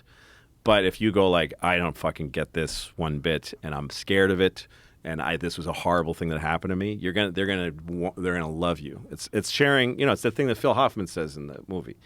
The only true currency in this Bankrupt world is what you share with someone when you're uncool. Yeah, that's right. Yeah, that's the weird thing is the desire to arm yourself to try to be cool. It's just like it's very bad for you. Yeah. Well, like comedy Not good. specials are like glitzy, amazing looking. Yes. It's you kind of tune it kind of distances you from the comic. Watching a guy really go up there, like, I've had shows where I've shot 2 shows for a special, and the first show I'm like, that's the worst set I ever had. I hated it. And then the second show I'm like, I am the best comedian that ever lived. And then a little time goes by and I watch them both. I'm like, the first show was better. Yeah. Because I was like, please, come on. And the audience was like, look at the poor guys. Like sometimes at the comedy style has changed a lot. The audiences, sometimes they're like, whole tables of young women. There's just a different vibe than it used to be. Some nights it's the old cellar, but some nights I'm up there doing this kind of very contrarian, upsetting stuff that I do. It's all I have, and they don't like it, and they're But there's like 18 people out of the 90 who are fucking howling, not only because they like my jokes, because they're like, this is my favorite night. I'm getting to watch him fucking eat it. Like because I'm so uncomfortable. I'm like, please let me do this joke. Yes. And I think that's more fun to watch in a sense. Oh, it's certainly more fun to watch if you're a fan.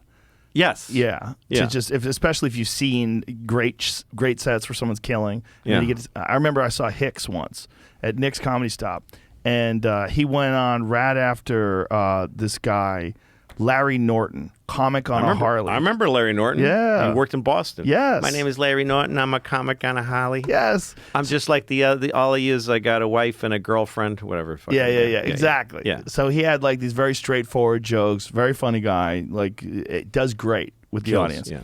And then Hicks goes up and he's really patient and really dark, and people start leaving, and they start leaving in droves. I mean, he cleared out. There was what is Nick's seat, like 300 people? About that, yeah. He probably cleared 190 people, and I'm not exaggerating. So by the time of the set, there's Greg Fitzsimmons, me, and a couple other comics that probably don't do comedy anymore, and we are fucking crying laughing. Yeah. And there's this one moment in his act where he's doing, I forget what the bit was. It was like Satan having sex with John Davidson or something like that. Yeah, I think it was Britney Spears or no, somebody before her, the Debbie Gibson. Yeah, there was that too. Yeah. And then he's taking a shit. I forget what the bit was. So he's in the middle like, and people are just, whole tables are getting up, and he goes, he looks up, he goes, yeah, this generally clears the room.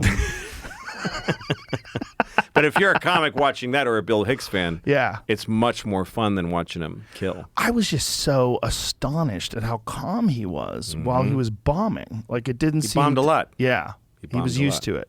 Yeah. I opened for him at the San Francisco Punchline once, and the first show he just annihilated, and it was glorious to watch. It was Elvis-like. But the rest of the week, it was hard. Yeah. And watching him in his loneliness on stage with a crowd that just doesn't want to hear it was pretty special. I was friends with his girlfriend. It was one of his girlfriends before he died. And I remember she said that he just wanted to go back to the room and watch porn. Like when he was on, that's all he would do. Like he wouldn't go out with anybody. He would just Yeah, go he back wasn't to the very room. social. Yeah. Yeah. It's just like, and that loneliness was real. It was like that was he was lost in his Yes. own head. Well, killing can hurt your act in a way, you know? When you're really destroying, you just feel good and you're just getting off on it, you know? And like I do bits that can be very offensive, but I work on them like really strategically so that everybody will like it. But it starts as an offensive idea, but then I forget that it was ever offensive because the bit's killing. So then I start doing the bit like, yeah, hey man, here's a great bit. You love this. And then I always hit some audience that goes like, what the fuck are you doing? Don't talk about. And I go, oh, that's right. People don't like this. So you need the bad in the room. It's very important. It's important to get. I didn't mean to feedback. cut you off. What did you? What was your question? I didn't mean to not let you cut me off. My But go question ahead. was, well, I mean, I feel like we started around the same time. My question, your story. No, Okay. his story was definitely on the way. All Yeah, right. well- This is what I'll hear. People are like, "How dare But you you're speak?" making it happen. Well, no, tell me your story. This Tell will me your happen story. regardless. It's not a Yeah. story. It was a question. Hand me another one, Louis. My question is, do you two think that you have enough interesting material to carry this show without me for 5 minutes while I piss? Yeah. Do you think that the people would Yeah. be okay if I left for a You few should minutes? go piss, yeah. Because it feels like I'm kind of the spine here. I'm going to take a turn after you. Okay, Well, great. we'll edit No, it no, don't out do that. if we bomb. Okay, Yeah, that's I'll be right. right. I got pissing problems. Go ahead. Yes. Don't Drink a worry lot of about tea. it. Don't All worry right, about it. Say Joe. nice things about me while We I'm will, for sure. You'll be able to hear it because there's a monitor in the. Fuck me. As soon as you walk out here, we're gonna start talking. You all right? Poor boys. You're walking out to the hallway where Ari peed into a bottle. Oh, he's a bad person. We did a podcast and Ari grabbed, was it a whiskey bottle? Yeah. And he stuck his cock in it and filled it with piss in the hallway. And As he obviously this does. place is very secure. We have security guards and cameras everywhere. So we got footage of him pissing in the bottle. And then we Jesus. showed it to him. He was like, what the fuck are you doing? Why are you filming me peeing? Like, Why are you we're- peeing in a bottle? Yeah, that's the real question. Why are you peeing in my fucking hallway when it's Yeah. 10 steps to a bathroom? 10 steps. He's a strange boy. He's the oddest. He is. He's very strange. He's a very nice guy. I love him to death. He's a very, very sweet guy. He really is. I shot- Misunderstood. He is misunderstood on purpose a little bit. I think it's his comfort zone is misunderstood. There's a little of that there. But he's a very nice fella. Yeah, no, he's funny. He's the best. He's an interesting guy. He'll just decide to abandon civilization entirely. He gets rid of his phone, he gets rid of his laptop, and he'll just go to Asia for like 3 months at a time and Fucking ruin his smart. career. Yeah. His Smart. podcast drops off like 50%. Yes. He's like, fuck. Yeah. Fucking fuck. Yeah. But that's good. It's good Yeah. balance. No, it's a Good great. to do It's for him. It's very good because it just like it brings him back to just being a person, you know. And he's in Asia. No one knows who he is, and he's wandering around and Yeah. going to different places. No idea where he's going. He's just It's amazing. checking off stuff on a list. And Well, and also when you have a career, your life is burning while you're sitting there trying to get somewhere. And you're pushing and pushing. You're getting older. yeah, And so for him, his career might be bumpy, but he's seen a lot of fucking places. He's climbed mountains in Peru, and he's Yeah. been to Bangkok or whatever the fucking, all over the place. there's also the thing that I think you need to do stuff, and sometimes comics just do comedy, Yeah. constantly, and you will run out of things to talk about Yeah. because you're not having experiences. That's right. And you're not connecting with people in a very normal way. You're just sort of connecting with people with material and then the people that are supporting you putting that material out. So it's like, you're talking to your manager and your agent, Yeah. your friends, and then you're on a plane, then you land in a new place. It's the same thing. Say hi to the wait staff. That's right. Meet the manager. Hey, what's up? And then it's back to the same thing, but you're not having life experiences. That's right. yeah. That's right. Well, that's where, the guys used to do great authors, Like I've been reading, what's his name? Fucking Tropic of Cancer. Fucking blanking on his name. Great author. You'd know his name right away. And he wrote Sexus and Plexus fucking Jamie will get it. Henry Miller. Henry Miller. Ah. Henry Miller wrote these really crazy, sexual, drunk-filled, fucked-up books. Insane. And he lived in France. He just went to France with no money and lived in France in the 30s, in the 1930s, this guy. And just bummed around and wrote these amazing books. If you read Tropic of Cancer, it's all describing women's pussies for many pages, but beautifully. Like, say, her cunt smelled like peanut butter, but it looked like a rose. Just crazy. It's the most graphic, sexually sick stuff I've ever read. Beautifully written, and it was written in the 30s. But that's what those guys did. They just dive into life and experience, and then he'd come out with a masterpiece. That's what's interesting about when people would write things and they wouldn't have any input from critics or audience, or there was no one that was reading their stuff where they were reading the people reading their stuff on social media and just dealing with these expectations and these other people's ideas and opinions. I think that's really fucking a lot of people up. Yeah, being too engaged to the audience, I think, is the worst. It's really hurt art. Like, a lot of people have stopped creating good artists. Yeah. And you see them on Twitter all the time. It's like, put it down and please make something, But some people do it because they want attention. Some people do art because they want that connection. Right. So when they're on social media, they're fine. They don't need the work, Yeah, that's the problem though, is that you're just like, it's just distracting. It's just it's a form of procrastination. You're just doing that instead of, you don't realize it. Like, I sat down to write last night. I did the show, and then I like to write at nighttime when everyone's asleep in the house. It just seems easier to me. And plus, I don't feel guilty when I get high. And so I get home, and I'm sitting in front of my computer, and I'm looking at pool cues and muscle cars, and I'm watching YouTube.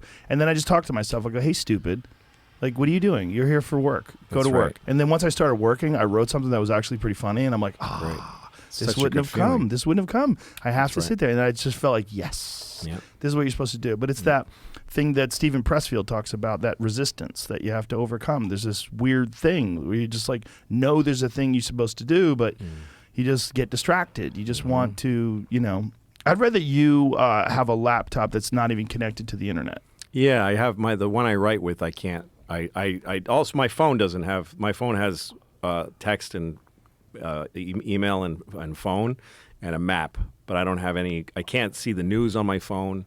I can't watch clips of anything, and it keeps my head clean. If I'm sitting at a computer that can go on the internet, it's just a cornucopia Right. into just fucking. Yeah, cars, vaginas, violence. Yeah. Every movie I ever wanted to see, just dumb things. But so I have a computer that can write, and I can only take. I can't even. I have to take stuff off with a USB drive, because I'm staring. The thing that people get afraid of, and that's even more effective than experience, is just silence. Yeah. It's just quiet, and I think comedians in particular vibrate too much. And if you can get used to just nothing.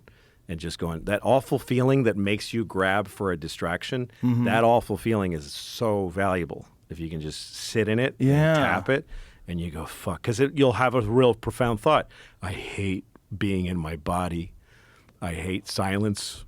I hate my dad, whatever it is. And then you go, now you're onto something. Yes. Now you're in your spirit. Now you got something to say, Yeah. And that feeling of boredom is just, it's gone. It's gone. That's what when I see comedians at clubs and they're on their phones while they're waiting to go on. It's just you're just corrupting your mind and you're not letting it rest. If you just sit and watch the other comic, and you just get, and it's like looking at the ocean, watching a comic joke, laugh, and you're getting the sense of that human ocean rhythm. Yeah. And then you're ready to go on stage. But if you're sitting there checking your DMs, did any girls like me last night? You're it's just a waste. Yeah. The internet is not resting your brain, and it's not even really using it. So, like, I started taking piano lessons because it felt like being at a computer and sitting at a piano and trying to pick out a piece of music, which I can't really do. It's exercising my brain, and it's also massaging it, Yeah. So I do crosswords and stuff. I like puzzles and that kind of thing. There's so many things you can do that aren't just passive surfing. Yeah. And also letting the algorithm take you from thing to thing, and and this AI machine taking you from one dumb thing to the next and making you dumber and dumber each thing that you watch. That's why I like things that require 100% focus, like archery and pool. Those are like two things that I really like, because when you're like lined up on a shot and you got a long shot with pool, you're not thinking about anything else. You got to clear your mind. Yeah, it's a freeing sort of exercise, and I don't think enough people do things like that. A thing where you're in that moment entirely, only thinking about that thing. That's what I love about jiu-jitsu too. When someone's choking you, you're not thinking about anything You're else. not thinking about other comedians and doing better than you. No, that's about the clearing worst. your airwave. The fucking thoughts of comedians doing better than you are the fucking most useless, worthless thoughts. Yes. See, even when I'm doing jujitsu and I'm getting choked, I'm like, I wonder if other comics would have lasted longer in this. Like, am I tapping as well as Sam Morril taps? How often are you doing jiu-jitsu? It's been a while now. I was going strong, and then I've just been busy with road and podcast. It's annoying, but I used to go once a week for quite a while. Are you enjoying it? Yeah, I love it. I go, there's a guy, Diego Lopez, who's a comedian, and he was my trainer, who's also a vegan, by the way. And he was in the movie. Fighter. He was in the movie, but he got cut. 4th of July, available Yeah. on louisck.com. That's He's right. right. Is he in the deleted scenes that are also available? I don't think on he's in that Louis CK? not in a deleted deleted scene. scene. Wow, we really fucked him. Yeah, Luis we fucked him. Gomez is, though, speaking of Yeah. MMA and deleted scene. There's an amazing, you got to watch it. It's an amazing, Louis. You can only Yeah, see very this well. on if you buy the movie. So Louis Gomez, there was a scene where Louis. Joe, his character Jeff, is sitting in a car. Louis Gomez, Louis No. J, Louis. You call him Louis. Yeah. You're the only person on earth that calls him Louis. I don't think he cares. Louis J Gomez, No, yeah. talented actor. I think he's bet. got a future as an actor. He's talented at a lot of things. Yeah, He can he's- fight too. I'm watching yeah. his sparring footage and all that stuff. Oh, yeah. He knows what he's doing. No, he's Louis training is- hard at it. One of the funniest guys on the planet. We did this scene where he's sitting in a car, and it's just one of the episodes of Anxiety in the movie. I'm sitting in the car, not Louis. He's sitting in the car, And he's sitting just at an intersection. And he looks and he sees two kind of city tough guys. Will Savinch, who's a very funny comic also, and Louis Gomez, hanging out. And they just make him anxious. He's that anxious that he's just projecting onto these two guys. What if they don't like me? What if something happened? And then we kind of go to this fantasy sequence where they jump on the car and they're trying to get in the car and screaming at him. And I wanted Lewis to punch the windshield and break it. But it's very expensive to do stunts. You need many windshields. You need safety glass. I couldn't afford it. I paid for this movie out of my pocket. And also you need safety people and you need a speech. And you need to control the intersection for far longer, and the cops send extra people. So I did something very fucked up and irresponsible. I told the prop woman on her, I said, get more windshields. And just don't ask me why. And I told Lewis, you be careful and, don't break the windshield, but it would be kind of a cool scene if you broke the windshield. And he was like, can I break it? He was so excited to break the windshield. And the cop on set did his job. He's like, he saw 3 windshields. And he's like, why do you have extra windshields? I'm like, I don't know. We're just something, none. It's okay. And he said, are you going to try to make the guy break the windshield? And I fucking lied to this cop's face and said, no way. I wouldn't let that happen. And so Louis, we had a kind of a code with Lewis that if the take was going well, I'd kind of give him a little, and that meant go for it. And he fucking just punched with straight at the windshield and cracked it and kept punching. His hand was bloody, and he peeled it away like a fucking fruit to get his hand in to attack Joe, who's yelling, cut, because he's covered in glass. And he's going, cut, which you can't really hear. But it was a really dynamic and beautiful scene, and he made it great. And Will was great, too. But it's one of those things as soon as he cracked it, I inadvertently looked at the cop, and he was like, you fucking asshole. You fucking asshole. And so that was the last shot of the day, so we didn't have to deal with it. But we had to cut it because there was too many scenes about anxiety it was muddling the story. But it's in the extra features if you buy it. Is that one of the hardest parts of putting together a film, is trying to figure out what to leave in and what to take out? Yeah, when you're editing, you have to be brutal. You can't give a shit what it took you to shoot it. And also, sometimes the scenes are beautiful. Like, that's a great moment. That guy did a great job in that. Like that one. That was a really great scene. But you don't know till you watch the movie what belongs in there. But is it hard because you're so involved in it? You're there. Is it hard to see what's good and what's bad after a while? Oh, in editing? Yeah. That is the problem with it. That is the challenge, is keeping it fresh. You try to work on scenes specific and then put them away and work on another one and try not to think about the overall. You try not to watch the film down until you have a version of it, and then you sit and you watch it. And then watching it with somebody else, though, makes a big difference. Somebody else in the room, even if they're not commenting, you feel them in the room, and it changes how you see it.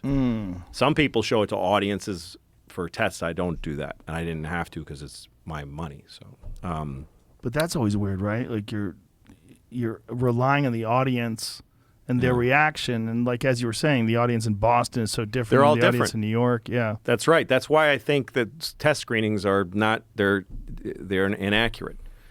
you're also getting people that are being paid to sit there. That's right. Which They're is weirdos. weird. Yeah, They're weird people. Yeah, And then they interview them and they ask them questions like, were you ever confused during the movie? And they say, I was confused during this part. And so the studio tells you, cut it. But the confusion was the correct feeling during that time. right. Or being upset. Like when they do sitcoms, like you were in a sitcom, and at some point they tested that one, and people have a wheel, like a joystick wheel, in their hands. And as they watch it, they go to the right if they're happy, and to the left if they're unhappy. And so if there's a villain in the movie who's supposed to be a bad guy, it goes way down. So they show you the chart. It's like a EKG. And when it dips, the studio says, cut that. Get rid of that guy or make that guy more likable because he's testing low. But he's supposed to test low. You're supposed to, in a movie or TV, you're supposed to have this experience. But they want a kind of 60% all the way across. That's why TV and movies are often very sedate, Although not now. Again, my daughter watches Stranger Things. Yeah. And I started watching it with her. It's a fucking great show. Great show. And it's adventurous, and it's at times puzzling and inappropriate and strange, and it's beautiful. So people are making really cool stuff now. Well, in the big have you places. seen Ozark? I haven't seen it. No. So disturbing. Yeah. It's a fucking wild show, and they just ended it. They just ended the whole series. They finished it, but it's a thing that you could only make on a streaming channel, and you could only make if you're a person that has that sort of autonomy, where the people just let you kind of do it. And that's one thing to Netflix's credit, is that they will just let people put out their stuff.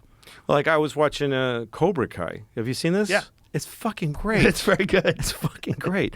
You can sort of tell after a few episodes they handed it off to kind of a writing staff. It stopped being just the vision of the guys. I don't know anything about who made it, but you can tell it becomes stories with arcs and characters having arcs. Yeah. But when it starts, just this fucking guy and this, and he's a horrible guy in some levels, but you feel yourself starting to like him. That's the potential you have. What people connecting with people they don't like. Yeah. Is a great thing. It's a great thing. It's not to be run away from. It's like with stand-up. Ideas that upset people, this is what we do that I love. That's like a religion to me. I would die for it. Is that you take people to a place that they hate, that they're upset, that scares them or offends them or makes them feel bad when they think about it. You take them to that part of their brain and you make them laugh there. What a great fucking thing that is. Yeah. And people love it. You don't need any more excuse to do it than that people keep coming to the shows. It's easy sport for other people to take it and go, you shouldn't have said that thing. Right. You guys play that game, that's fine. But the audience still loves just being jarred and played with because it's a game. It's a game. It's a fun. Movies are a game too. We're going to show you somebody, a mass murderer, and he's actually the good guy. That kind of thing. Well, Tony Soprano. Yes. Yeah. Tony Soprano was an evil, terrible person who was the anti-hero that everyone loved. That's right. Yeah, it's like that. To have that is good. It's like what they did with Cobra Kai was fascinating because they made Ralph Macchio a shithead. That's right. And they made the bad guy likable. That's right. And I remember thinking that when I watched the movie, the first time Ralph Macchio punches him, like, what the fuck? He was actually saying to his girlfriend, hey, I'm just trying to talk to you. And then this guy gets in the way, and then he punches him. He's kind of a dick in Karate Kid.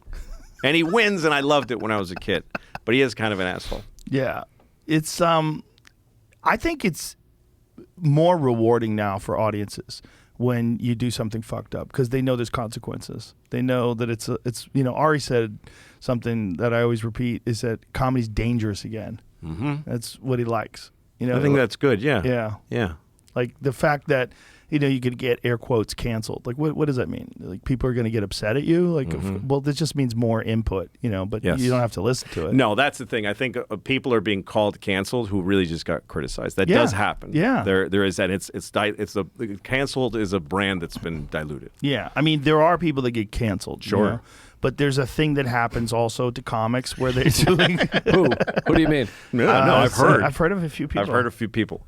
Yeah, who had material loss. What does that mean? It's like criticism is kind of essential, and if you're putting out something that's relevant, you're going to have differing opinions. There's no ifs, ands, or buts. It's part of what's great about culture is that somebody puts something out and everybody gets upset. Yeah. Like every great work that's out there, like old things, they always tell you, like Beethoven's Ninth, when they first played it, people were throwing chairs and booing. There was a riot. Like, what the fuck is this? Really? They were that angry. I might be wrong about the particular symphony, but those stories are out there a lot. This in its time, this was hated. Whoa. And it doesn't mean that they were wrong. It was part of the excitement of it too. You know? That's part of people take this. I don't believe in misinterpretation as a real word of art. Like, you misinterpreted, that's not how I meant it. No, I interpreted it. I took what you made, and it made me feel something different than you felt about it, and I expressed that. Now, it used to be, I think, that critics, like we were talking about this, critics used to be really good at interpreting and dissecting and voicing outrage about stuff in a way, but artistically they used to be good. Now it's kind of like figuring out the buzzwords and making it. It's not the same. Well, there's still some critics out there, but I think the issue is that journalism itself, it's very difficult to get paid for journalism. Like, if you want to sell a newspaper, good fucking luck. Nobody's buying newspapers. That's right. So you have to get clicks. So it's all about engagement. So it's all about salacious storylines and whatever you say in the headline has to catch people immediately, and then it's all about saying something that's going to outrage people or upset people and get them to click on it, because that's where the ad revenue comes from. And that's really old, too. Yeah. I mean, the New York Post used to be clickbait. Back when it was just newspapers, the Post with the crazy, and they did way back then what news websites do now. Like, the New York Post would have a headline that's like, war with China, the question mark is what keeps you from getting sued. Right. War with China. Then you read the newspaper, you buy the paper, and the story is, no, there's no war with China. You're fine. So there's a lot of stories like that. The headline is like, is the this or that evil? And then you read it and you go, no, actually, it's okay. This guy said it was, but he's not. He is. That's how they protect themselves. It's weird because no one saw social media coming and the influence that it has on people, positive and negative. But what is coming after this? Like, it's not like this is going to be the end. This is not the final frontier. Of course not. No, it's just another thing. It's just another thing. And our generation got kind of caught in the teeth of it because it's so different from what we started out with. Yeah. So we're bewildered by it and upset by it, and we're like, this is the end of the world. But the next generation of kids, I think, they got their head together about it. They haven't, like every human being, they have a nose for bullshit. Kids I know, my daughter's age, they're just they're like, no, that's dumb. I'm not interested in that. They think it's funny. They think it's silly. And then it gets absorbed like everything else. Cable TV was supposed to be like, no one's thinking anymore. Everybody's watching, Right. I mean, TV when it came out was like, that's the evil, and Marshall McLuhan wrote about how this is going to end. And TV's an afterthought now. It's just been absorbed, and people found ways to do beautiful things in television. So I think it'll just take its place. There's a book that I was reading that Neil Brennan recommended. I think it's called Entertaining Yourself to Death, something like that. But essentially, it was a book that was written in the 1980s. Let me find the book. And it was a book that was written. You know what it is? Amusing Ourselves to Death. That's it. Amusing Ourselves to Death. It's a book that was written in the fucking 80s, and it's so relevant because it's talking about how television is dumbing people down and dumbing people's perspectives and ideas down, but it's during the Reagan administration. Yeah. And it's so relevant today, and it's just, but ramped up X 100. What's so scary, though, is that social media is, or whatever, social media, I guess, is manipulating you. Like it's keeping track of you much more than cable television ever was. Oh, yeah. It knows more about you than you do. I mean, I was reading a thing or listening to a podcast where they were like, your social media now could even know you're gay before you realize it, because it knows how long you pause and how long you stop, and then gives you more of that. So it's like much more insidious than TV. It is a pretty wild thing because TV was always a slave to the audience, and they were trying to guess. And they got screwed by their guesses so often. So like you put on a show. I remember when I was doing Lucky Louie, there was a show with Heather Graham. It was called Emily's Reasons Why Not. And she was a big star. She'd done Boogie Nights, and they really banked on this is going to be ABC, huge budget. And they shot 24 episodes. And then they put the first one on the air. They had billboards. Like you'd go down Sunset Boulevard, it'd be like 3 Emily's Reason Why Not billboards. And it tanked, and after 1 week, they pulled it, and it was for nothing. No one ever saw the rest of it. They didn't even go, let it run. It was too expensive to let it sit there where they could use a rerun and make more money. And that network got fucking killed for, they took a big guess at what people would like, and they were wrong. But these guys don't have that anymore. They're actually in your brain, and in a sense, they're telling you what you're gonna like.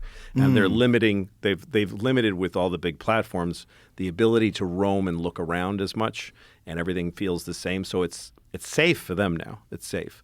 But human beings don't like that. It's just a fact. And it's going to take longer, I think, for people to dig out from under this because of what you're describing. but they will. They'll just stop buying. One of these huge platforms, like CNN's online. There's things still that just fall hard because they didn't guess right. Well, the CNN one was the dumbest guess of all.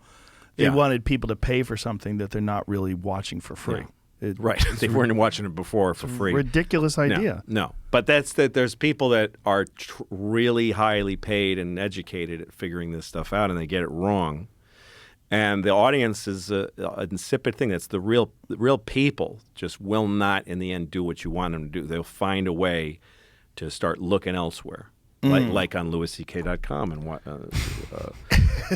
4th of July. Which is out now, I believe. Out now, $15, yes. One of the cool things about comedy is the fact that we're so removed from all that in the sense that you are the writer, you're the producer, you're the creator, and you're getting live feedback from the audience every night. There's really nothing like that. It's the best. It's the fucking best. It's the greatest job in the world. Oh my God, I fucking love it. I've done a lot of different shit, and I always say if I had to quit all the other things I do, I would 100% stick with comedy. Same here.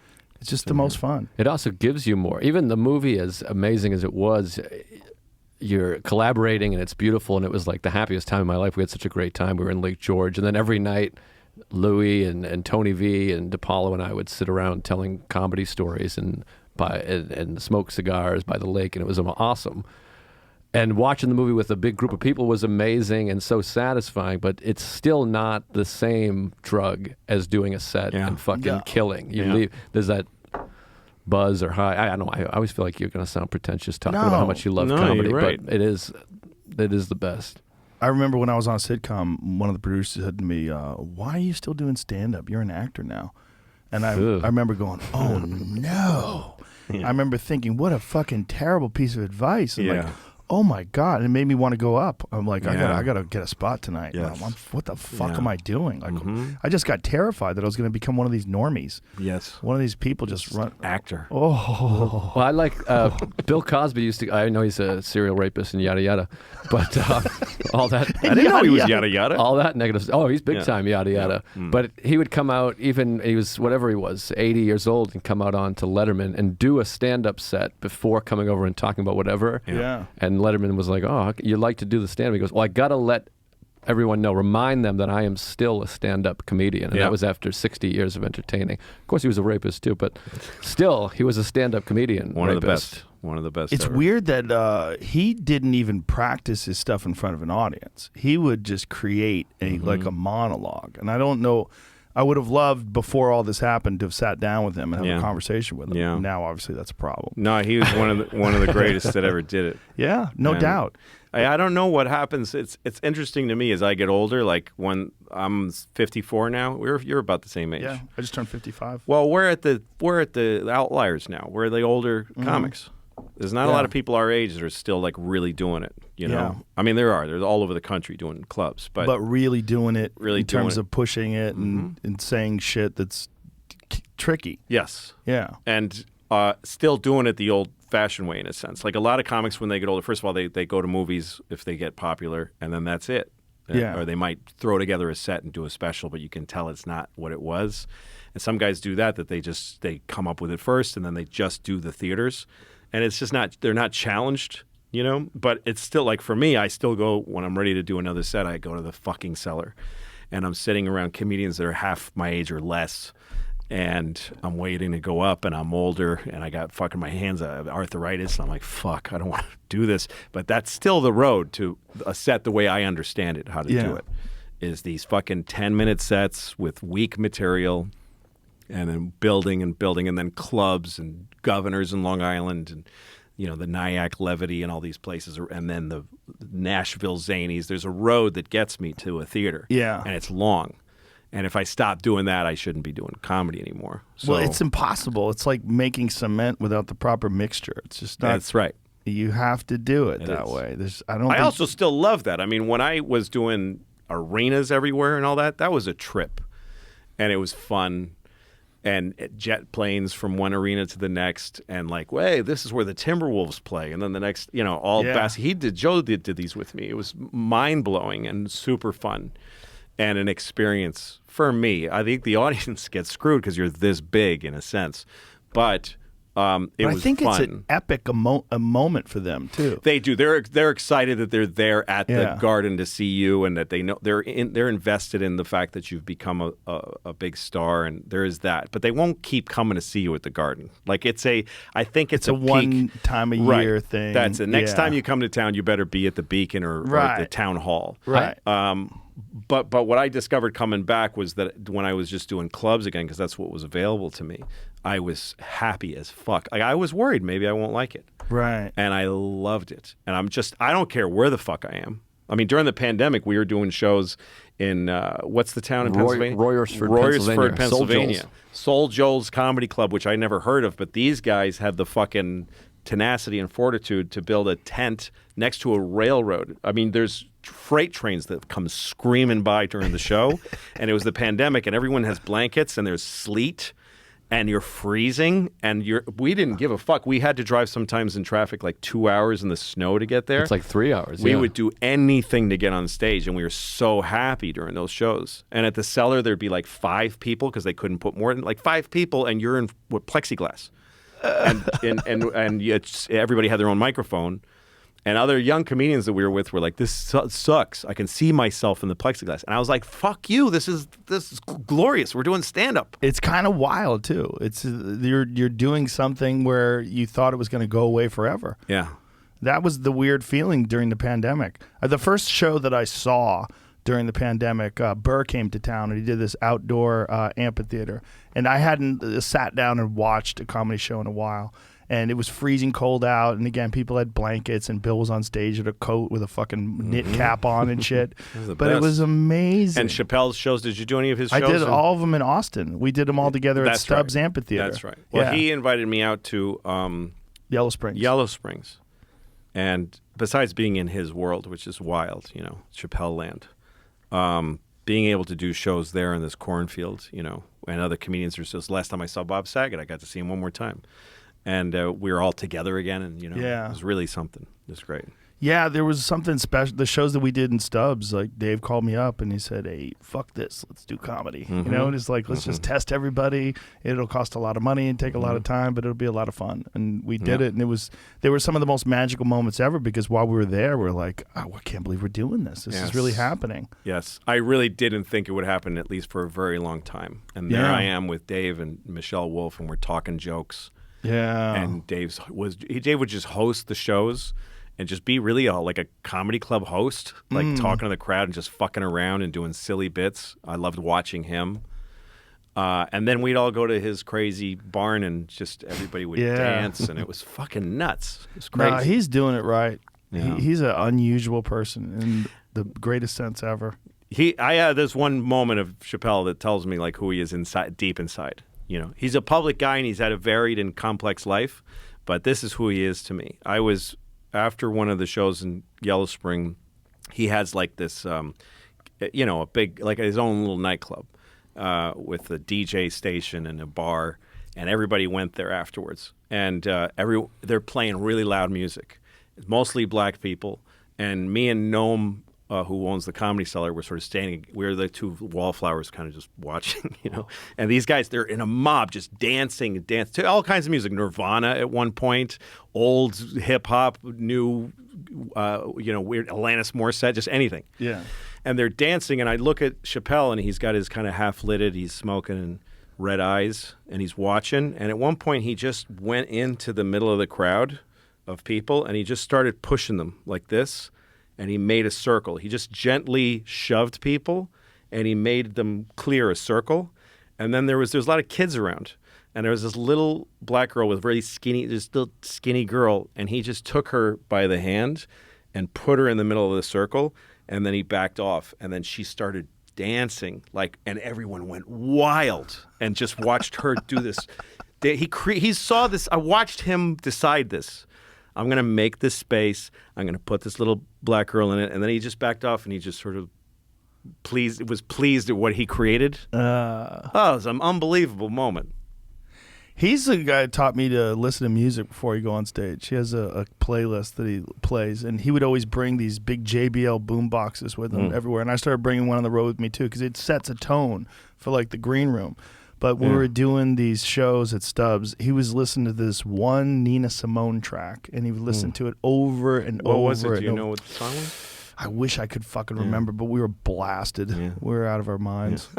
We were so fucking stoned and so drunk. But it was just to see him take in this art, to see him take in this Nina Simone song. He had like his eyes closed and is like smoking a cigarette, and and he would go, hold on, listen to this one part right here. Listen to this one part, and he'd like play it again, like, oh man. Yeah, he's a great appreciator of life. No, he loves art too. He's he has a deep respect for people's creations. Like to the bone. Like he really loves it. Really loves doing it. He really loves creating it and really loves listening to it. It's like he's doing it right. He's doing it right. And he's doing it in his own vibe. He's got his own sort of space that he's created, his own vibration. That's a hard thing to have right now. So yeah. Well, he's another one. He doesn't listen to shit. He's not reading social media. He doesn't have anything on his phone. He doesn't nothing. Which is Donnell always thinks is hilarious because anytime anything's fucked up, he has to grab Donnell's phone. He's like, "Give me that. What the fuck is going on?" That's what hanging out with Ari's like. It's funny. We just came from Mark Norman's bachelor party. Like literally, I just landed from it, and Ari and I put it together in Tampa. And then Joe DeRosa, you know Joe, right? Sure. Great comic. He convinced everybody, Ari, that he wasn't coming because he had to do pickups for a TV show, and he even got a guy to text him saying, I'm the TV guy, whatever. So he was sending screenshots of like, I can't come, whatever. So then he was going to come down and surprise everybody. He felt like I'm the only one that doesn't drink. So he told me, I'm coming tomorrow to come do this thing to surprise everybody. And Ari doesn't use his phone. He puts it, he's one of these guys. I lock my phone away, yada, yada. And so Joe's about to meet us and surprise us. And so Joe's texting me, where do I meet you? Go in the back, get a table. I'm going to come in with shots. And we're texting back and forth. We're here, we're getting there. And Ari's doing the thing of like, let me use your phone. Give me your phone. And I'm like, just fucking get your phone because DeRosa's texting me in real time being like, okay, I'm coming. So I'm like, I can't give you my phone. And Ari's like, just let me use your fucking phone. And I had to make it like, you pretentious fuck, get your own phone. But it was all because I'm trying to hide this thing from him. Yeah. Anyways, DeRosa came and surprised everyone. Was very excited. God bless him. Yeah, Ari recognizes he has a problem. He recognizes he gets, you got to restrain yourself when you know you have that. Yeah. He will just like spend his entire day on his phone, and he just like fuck this thing. So he went to a flip phone. It's an addiction. It gets you off. You think you're being upset, but you're getting your heart rate up, and you want that. You don't know you want it. But it's like food addiction, though, because you do need it. You do have to communicate, and occasionally you need maps, whatever. So it's one of those things. It's like you can't just be totally abstinent from a phone because you got to communicate somehow. And so I try to flip phone, but it frustrates my kids that they don't, and it's another number, and they just So I end up doing this thing, but I put a restriction code on it, and I don't have the ability to change this anymore. So. Isn't that crazy you have to do that to yourself? Yeah, it's nuts. Well, I'm powerless over it. I'm powerless. If I'm feeling lonely, and I can even if I took off the YouTube app, I'll fucking reinstall it and watch something. Yeah. So now I can't do that. And I feel 1,000 times better. I didn't used to have this problem at all. I mean, earlier, I remember I hosted SNL once, and I did a whole monologue about child molesters. And I knew it was challenging. And SNL is almost like a Disney show now. It's more for young kids. But I didn't want to do a safe monologue because I got to be myself. I don't want people to think I'm something I'm not because that's dangerous. So if this monologue upsets people, it's going to. But they hired me. Yeah. So, but anyway, after I did it, it went really well. And after I did it, I guess there was shit. I just didn't care. And I ran into Michael Shea at a club, and he said, "Are you okay?" And I was like, "What?" And he said, "You're getting killed out there." And I was like, nobody's touching me. Yeah. I'm not feeling it. That was, 2015 or something. Right. Things were different. But that's the thing is, like, if you want to be upset at people being upset at you, it's always available. Yes. And also, if as a comedian or a performer, if you need everybody to be okay, if you need to check with everybody, you're out of your mind. Yeah. You just need to live with the gap between who you are and what people think of you. Yeah. Just live with it. Accept it. It's good. It's good to have a separation. Well, not only that, you have enough shit out there that hopefully intelligent, objective people will form a more balanced opinion. Right. And the people that are fans of yours, they know what you do anyway. Like, That's right. it's not going to affect them at all. And we were talking about this last night, but one of the things that I got furious at was comics that were upset with you after your leaked recording got out. And they were trying to say, like, oh, he's lost his heart. He's like, what? I was like, what the fuck are you talking about? This is exactly his material. That's what I always did. It's exactly the thing that people celebrated before. And now all of a sudden, these fucking mediocre shitheads are coming out and they're saying all these horrible things. I'm like, you guys suck. You're full of shit. The only reason why you'd be doing this is because you're inadequate. There's no one who is really good. They're who's doing telling that. something for themselves. Yes. If you're ever talking about somebody else, you're talking about you, especially Often. publicly. Yes, often. You're yeah. saying, here's what I think of that guy. Right. It's really something that you want to be heard saying. Yes. And it may be because you're afraid or because you're ambitious or whatever it is. Right. There's But that. You got to know. not, that's also that stuff you got to not take in, especially from colleagues who are competitive, I mean, yeah. it is what it is. And Right. comedy's always like that. But especially if you get really high up there where you're kind of beyond them. If you get brought down to their level, they're going to punch you in the face, I mean, it's just going to happen. And hopefully you can survive it and get back to your own space. But it again. just exposes them. It really does. And for other comics, they'll never trust that person again. No. You're always like, oh, I know who you are. I know what's going on in your little mechanism. You got a little demon living inside your head, and you're trying to keep it in a cage, and you just let it out. Right. And now I know who you are. Yeah, and you don't need to engage it, is the way I feel. Like I learned from watching Obama when he was running for president against McCain, I think it was, and he was, I don't remember which election, but he was debating, and McCain really knew that Obama was going to win. Like he used to just say it to people, this guy's going to beat me, I know it. I liked McCain too, but he would during the debates he would really kind of attack Obama and be really pugnacious, and Obama would just he'd say what he feels. And then McCain would go, yeah, and Obama would just look at the camera and smile and go, eh. That's a brilliant way to handle it. It is, because what the audience, he doesn't need to overcome McCain. Right. He doesn't need to make him feel worse or to convince him of anything. There's other people watching, and he knows who he is. So people watching go, that guy's having a hard time, McCain. This guy seems like he knows what he's... And also, I'm listening to what they're saying. I've got my own mind. Yeah. So you kind of count on people doing that. That they're other folks are quietly watching and going, yeah. I don't need it to be expressed everywhere. You don't need it to be said. I don't think anybody's ever handled it better than him. Yeah. Being president and being a statesman and really being an example of what we would hope a president would be in terms of the way he handles himself and communicates. He's the best president ever. Yeah, I love him. He's the best ever. And maybe he's pulling a bullshit job on me. I don't know. But I'm sure but I'm some enjoying of it. it's bullshit. Yeah, but I'm enjoying it. He's certainly connected to big money and all the other influences. Sure. But as far as being an example, that looks like the president of the United States of America. Yeah. That's what I like. Yeah, and also there was the Bush had there was the Bush machine of the two Bushes and the Cheney and the Rumsfeld. There was that machine that just kind of took over and there was the Clinton machine. There was Clinton and Bill and Hillary and all that. There was this dominating feeling like we're all being there's this these tenacious Machiavellian things going on, even if they were as good about all of them. But Obama didn't leave and in Trump obviously, but Obama's just Obama. Yeah. There isn't, he's got a deal in Netflix, okay, but but otherwise there isn't this Obama cabal out there. Right. You know what I mean? And he was president for 2 terms. Right. And he didn't make a big network of fucking influence. Right. He just did his job that he was asked to do. And you can have opinions about how he did it, but he's different than those guys to me in that sense. He did a podcast for a little while. He did a podcast with Bruce Springsteen, and it just wasn't good.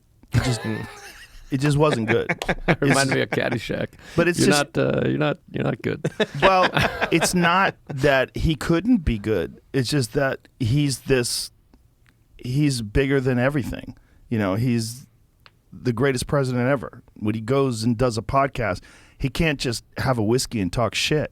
No. But if he did, it'd be fucking amazing. I mean, You mean would that think, he's restrained by? Yes, Yeah. you would think he's achieved escape velocity where he could express himself. I mean, he's done 2 terms. He can't be president again, so you're free of that expectation. Still a very young guy. Yes, Healthy guy. and very aware of what's happening. And he'll occasionally make like a very socially astute point about things. I remember he was talking about people once about how messy people are.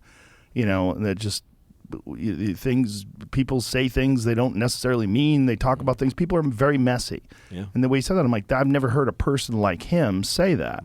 And I wish he did more of that. I wish someone could talk to him and get him to loosen up. Like the Obama cursing podcast. Yes. Where he's like, where he's smoking a cigarette, which I think he does quietly. Yeah, I'd like to see that too.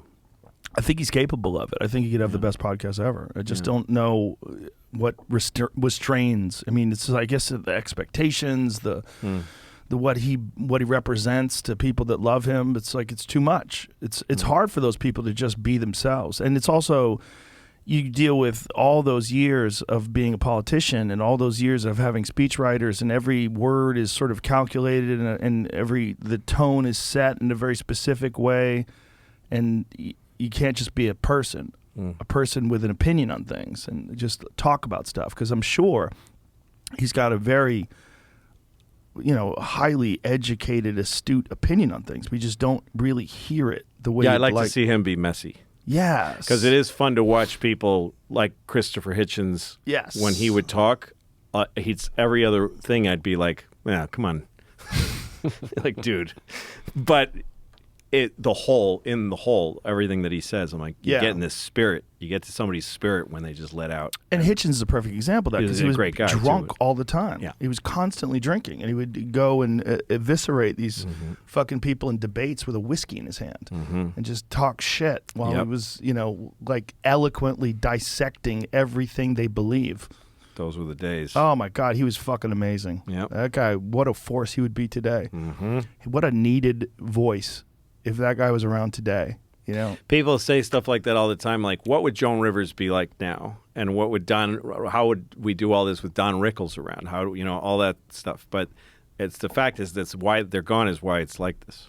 It's like they had to wait for them to die to start being like this, It's just an era. We're in an era, Yeah. But it's a fascinating era. Really fascinating. Because no one really knows where this is going. And No. no one's ever experienced anything like this before. Well, I don't know if they have. There's some things that are very ancient about it, like the purification, the idea of like we're going to get pure of communism or Christianity from the Satan. The idea that people are uncomfortable living in this place of like I'm not sure how I feel, which is the only honest place. The only human place is like I just don't fucking know. I'm confused, and day to day I change my mind, and that's painful. Because I don't know where my feet should be. That's hard to live. And we kind of have these arcs, like a spaceship going up and then coming down. There's a little moments where society gets really trippy and fun when The Sopranos was on the air, when it's like, let's look at bad guys and have fun with it. And it gets like that. But then people get anxious and they get nervous about it. And then you just have this horrible momentum of like, you can be a good person. You can be a good person. You don't have to feel bad ever. You can be a good person and you can know who's bad. And once you get into that, folks just cling to it. And it's natural. I get it. But it's not human nature. And it's not the only version of it. Like with comedy. Comedy has to be defended every few decades. It has to go through this. Yeah. And people have to be reminded by losing it. Oh, no, I really liked when it was just fucking funny. I just really like that. Yeah. So you get it back. It's a curve. It's a pendulum. It's a lot of different shapes. But I think it's happened a lot. It's happened already. And it'll happen again. And But in terms of like audience members, it seems like they like it more now. Like I think people have a sense that comedy is in a precarious position and that it almost went away because of the pandemic in terms of like live performances. So when they're out now and, like a set like you did last night with a lot of fucking tricky shit. really tricky shit. Yeah.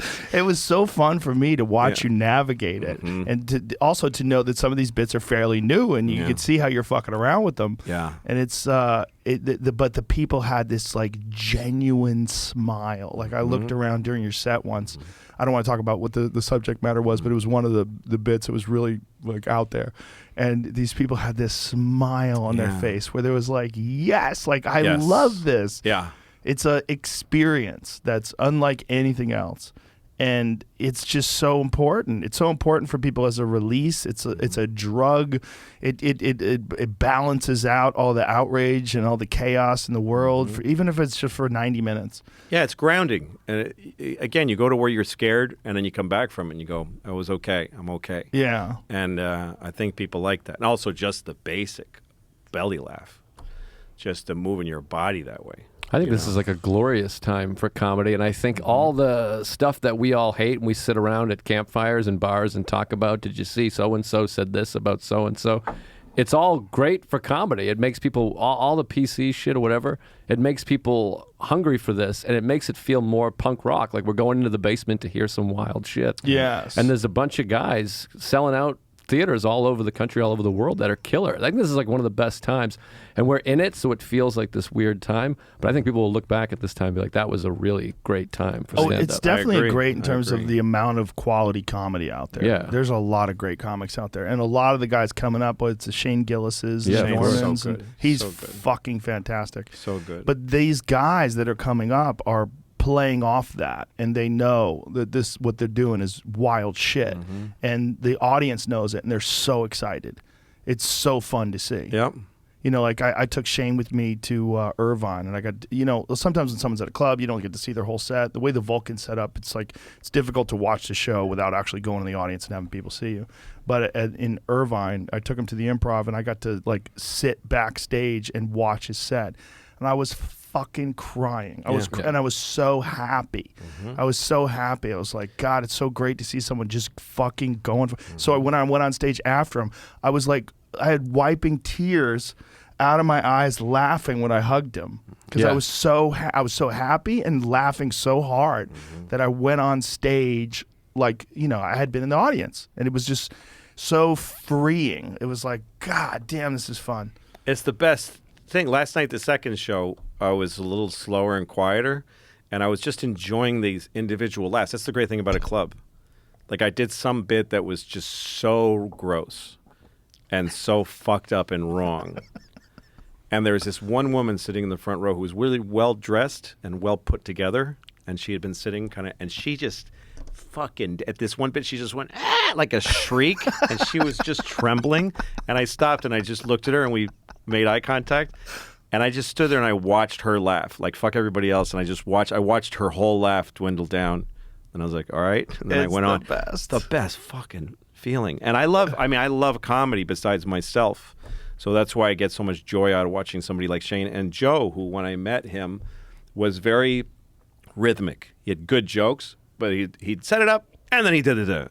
And I used to encourage him, like, talk like yourself more, which is every comic's trajectory. Yes. They start with a form, then they start breaking it just because they get frustrated. Again, it's why the phone is killing you, because you should be so upset all the time as a comic. You should be bored when you're not on stage, and every show should be frustrating. And I watched Joe's frustration turn into really inventive. Like, he's now has this tapestry of telling you stories, showing you really raw feelings, but then also because of where he started, he's got jokes. He's got crystalline Boston comedian fucking jokes. So he's one of my favorites. And Thank you. Shane is like exposes a whole other part of himself that most people don't. He's very giving with who he is on stage and, you know, where he comes from. He's a red state guy playing a blue state audience. Yeah. And he's like, please be patient. I believe me. And and it's so fun to watch him deal with that dance. Every comic has their own, you know, Sam Morrill, a guy who's just fucking sharp. Everybody has their own skills. It's like like if you had a pitching staff, and there's guys who are great long relievers, there's great closers, you know. Sam Morrill's like a closer. He's like a ninth inning guy, it feels like, you know. growing up in Boston is one of the best environments to do stand-up in because you are forced to deal with audiences that have very little patience for bullshit. Yeah. Yes, I think we all, assuming about you as well, is like we all came up with doing VFWs and firehouses. Yeah. And I see these comics that will kind of pontificate and have their hand on the thing and kind of take these long things. I'm like, yeah, exactly. It's Tell like a fucking joke, you frig. there was none of that. I'm like, I did exclusively VFW, Knights of Columbus, Firehouse cop shows for the first 10 years I was doing comedy. So it's that feeling of like, I got to say something funny fast. Quickly. Or I'm fucked. No. Now, I also think in Boston, maybe it's like this everywhere. I don't know. But when I grew up, funny and tough were the only two things that were valued. You'd be like, he's going to hang with that. He's a funny guy. Or you'd be like, this guy's coming with it. If shit goes down, he'll beat the shit out of him. Yes. And it's like, that was it. There was no other values that anyone cared about was being funny. So you just had to be funny or tough.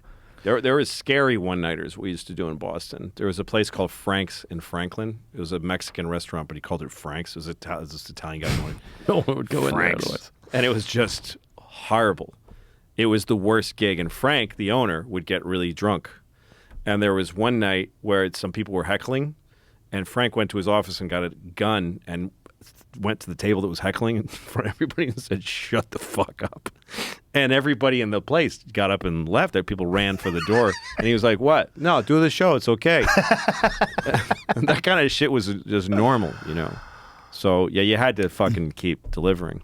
Yeah, there's a certain there's also a certain quality standard because there were so many headliners that were these Boston local headliners that were as good as any comic that's ever lived. Incredible. So, and I talk about them all. I've had a bunch on. I've had Sweeney on and Gavin on and Lenny Clark, and it's like they were when we were coming up.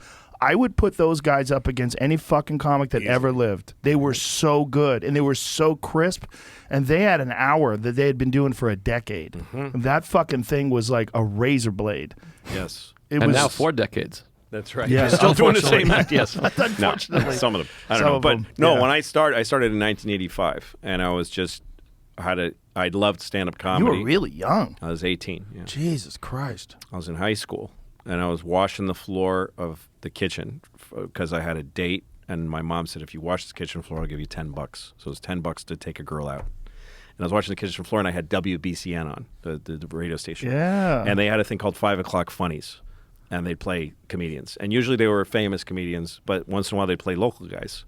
So they had on, first of all, they had Stephen Wright on, who became my first, like, current favorite. Like, I love the older guys like Carlin and Cosby and Pryor, but I was like, who the fuck is Stephen Wright? He's like the best I'd ever heard. And then they put on Chance Langton. Oh, yes. I love Chance. Yes, and he had an album. He was very smart. He made an album before those guys didn't do that, but he made an album. So they played it on BCN. And they played it, and I was like, this guy's really fucking funny. He's killing in the album, and Chance doesn't sound like anybody else. He's just very unique. Yes. So I was really into it. And then afterwards, the host said, there's open, Sunday night's open mic at Stitches Comedy. I didn't know what a comedy club was. I was like, a comedy club? And there's one downtown. You can just show up and sign up and get on. And I thought there's be like 3 comedians there that work there every night, and in my head, and I'll be the new guy or something. And then I get there because I wanted to do it, and I see this Boston comedy scene. These fucking guys, Kevin Meaney and Steve Sweeney and Lenny Clark, Kenny Rogerson, Jimmy Tingle, Yes. Barry Crimmins, Yes. Tony V. All these guys were just phenomenally good, and they're crushing, and they're perfect. Even like the second tier guys like Mike Moto, this guy, and Rich Seisler, these guys were so fucking good. And that was the bar. Mike Donovan, incredibly skilled comics, destroying with crowds that are just lined up around the block. And there was a lot of other comedians trying to do open mics. It was competitive. It was hard to get seen and noticed. And I was just overwhelmed. I couldn't believe what I discovered. And I became obsessed with it. It's all I cared about. It's all I gave a shit about. And so when you were 18, what was the first place you went up at? At Stitches. Yes, And me too. Yeah. George McDonald was the host. Yes, me too. Well, no, for mine, it was Jonathan Katz. But George was the regular host, and Yes. Jonathan was filling in that day. Right. Yeah. Well, George had comedy hell. He liked Yes. like torturing comedians. Yeah, like that's if what you he were called- bombing, sometimes he wouldn't let you off stage, and he'd be on an offstage mic going, "No, you got to do another 20 minutes," and the guy would be crying. Yeah. and people loved it. But I went on and I did 3 minutes. I couldn't even do 5, and I bombed hard, like it hurt bad. It was the worst night maybe of my life. I never felt that bad in my life, and I knew I wasn't. I got silence, total silence, and then. I worked at a video store in Newton at the time where I grew up. Well, you grew up in Newton, Yeah. too. Yeah. You're Newton South, I'm Newton North. Yeah. And Kevin Meaney lived in Newton at the time. And he used to come in the video store and light up the store and just be fucking crazy and sing songs. I don't care. I don't care. And I got to be friends with him. I gave him movies that he would like, and he liked the movies I had suggested. So anyway, I told him I did an open mic. He said, come do my show. It was Sweeney and Meaney. They hosted together. And so I went on there and I bombed, and it was packed. I bombed much worse. So I decided I can't be a comic. And I didn't do it again for another about a year. Oh, wow. But then I found this show that Ron Lynch was doing in a movie theater in Central Square. And it was all weird, oddball comics. Like Brian Fraser. I don't know if you remember Brian Fraser. I was good friends with Fraser. Brian. Yeah, me too. We were good I had buddies. to keep Brian from killing a club owner once because Brian at the time, Brian was so big. He was a bodybuilder. Yeah, he was a Competition. bodybuilder, Yeah. and he was fucking huge. And I remember one time he went on stage with a golf shirt on. And he got off stage. He's like, "What the fuck is wrong with those people?" I go, "Listen, you can't go on stage with that. Yeah. Your arms are too big. You're Yeah. too distracting, or you're terrifying. You're so big." That's I go, right. He was huge. He had like giant biceps. He was Yeah. fucking jacked, Yep. and he was on stage with his tall, tight golf shirt. What is this? Why are people doing this? And it was really funny, but they were like, "What the fuck?" Because he was just a specimen. Yes. And so one time we did a gig together. And Brian was Jewish, but he was blonde, and he had like a flat top. Like Yes. he looked like An 80s flat top. Yeah, he looked like a Marine or something like that. He was a big jack guy. And so we're in the room getting paid after the gig with the club owner, and Brian had like a bit of a hoarse voice because he was He used to shout yeah, on but stage. he had like a little bit of a cold, so he's apologizing. Like he was like, but even though he killed, like he was like, "I'm sorry, my voice was really fucked up. I'm really sorry." And the club owner goes, "Relax. What are you, Jewish?" And he goes, "I am Jewish," and he's "What the fuck is wrong with you? What are you fucking No. anti-Semitic?" And I am, and like he's so much big. I'm like, I can't. What am I gonna do? Am I gonna hit him? I'm like trying to figure out how am I gonna save him from like if he attacks this guy physically. I'm trying to figure out how do I navigate this. Brian's my friend, and he's fucking huge, and I'm not strong enough to pull him off this guy. Yeah. I'm like, I'm not gonna hit him. I'm like, what am I gonna do here? And I was like, legitimately thinking he was gonna kill this guy. I was like picturing him just beating this guy to death because he was so worked up. And it was just the guy like just said some harmless, stupid Yeah. thing, Yeah, he had just a key. trying to be funny. He's like, "What are you, Jewish?" Like because he was complaining about Yeah. something. He's like, "Yes, I am." He had a temper. It was bad. But he was one of my first friends in comedy because one great thing about Boston comedy was it was a vibrant scene creatively. Yes. But there was no show business there. Right. Nobody was going to be on TV. There was no television. It was just the clubs were enough and they were making enough money, these guys, that they were just enjoying being Boston stars.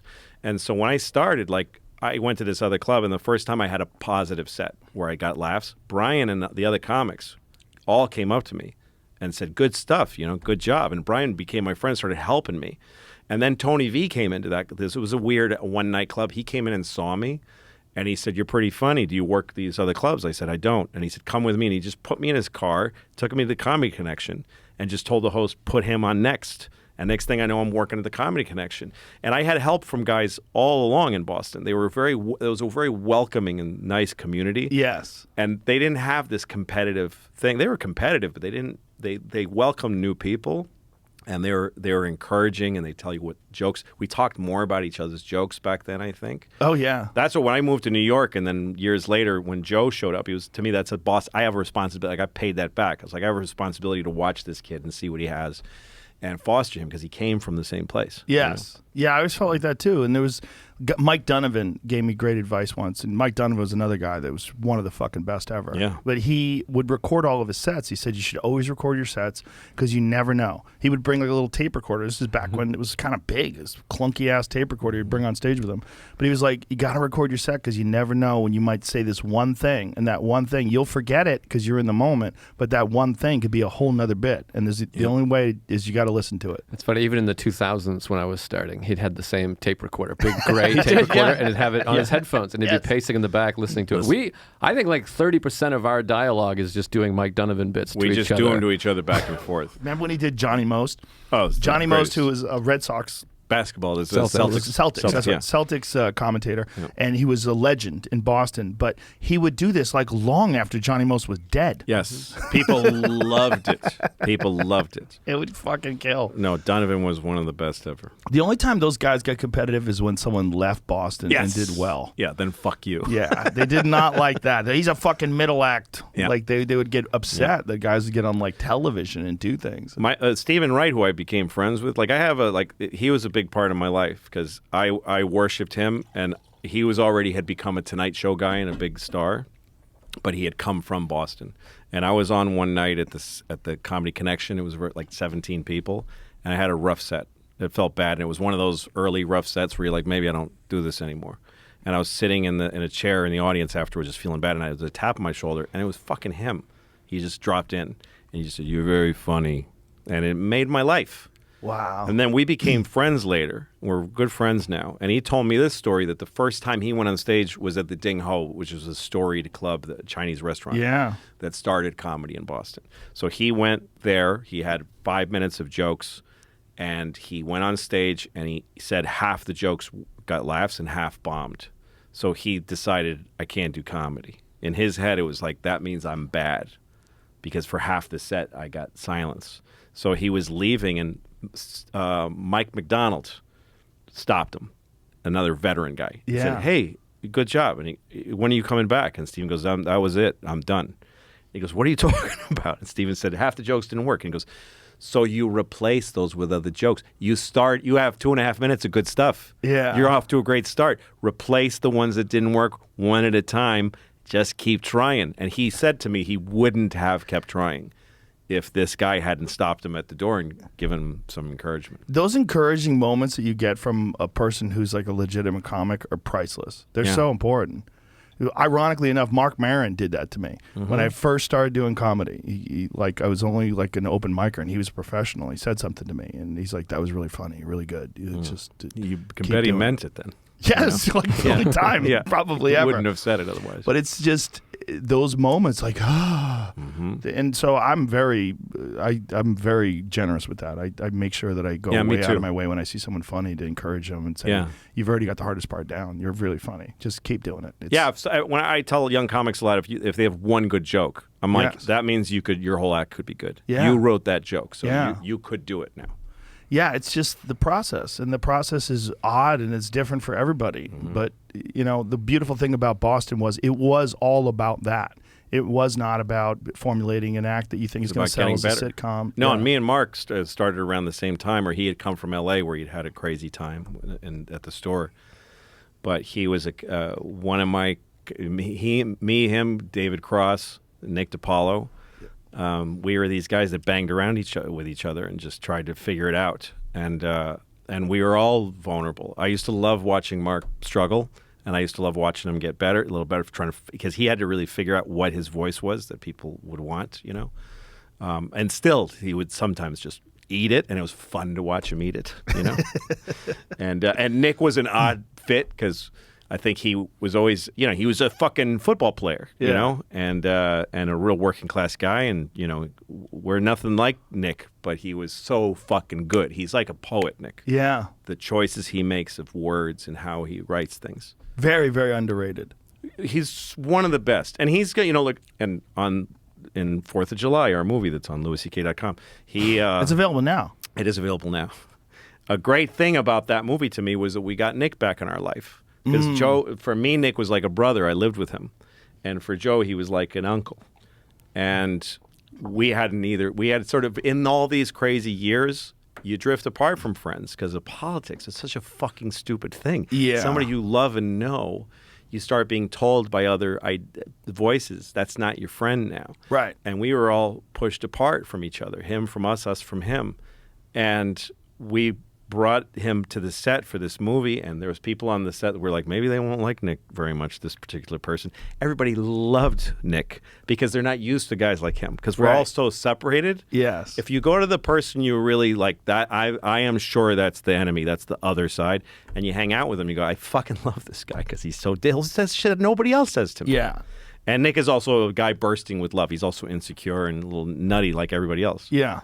But he came to the movie and he just fucking delivered and had great ad-libs when we needed him. Perfect timing and really played that guy. He played my brother on News Radio. I didn't know that. Yeah, him and Brian Callen and Epstein from Welcome Back, Kotter. Oh my God, Epstein. Yeah, there was an episode where my brothers all came to visit and we all beat the shit out of each other. That was the whole episode. I got thrown through a plate glass window. Wow. Like I had to go, it was like candy glass. So I think it was Nick or Brian Callen threw me through a window. So like it's Dave Foley's office. So Dave's in his office talking and I come shattering through the window and fall onto a couch, and it was fucking great. But it was a typical Nick DiPaolo moment because Nick is always like, fuck them, everybody fucking hates me. And so I talked to the casting agent or to the producer rather, and I said, hey, you know, I know these guys are going to play my brother. I know you got Epstein from Welcome Back, Kotter. I go, but I got these two other guys that are good friends of mine that are really funny comics, and they could easily be my brother. Two Italian guys. Let's like bring them in.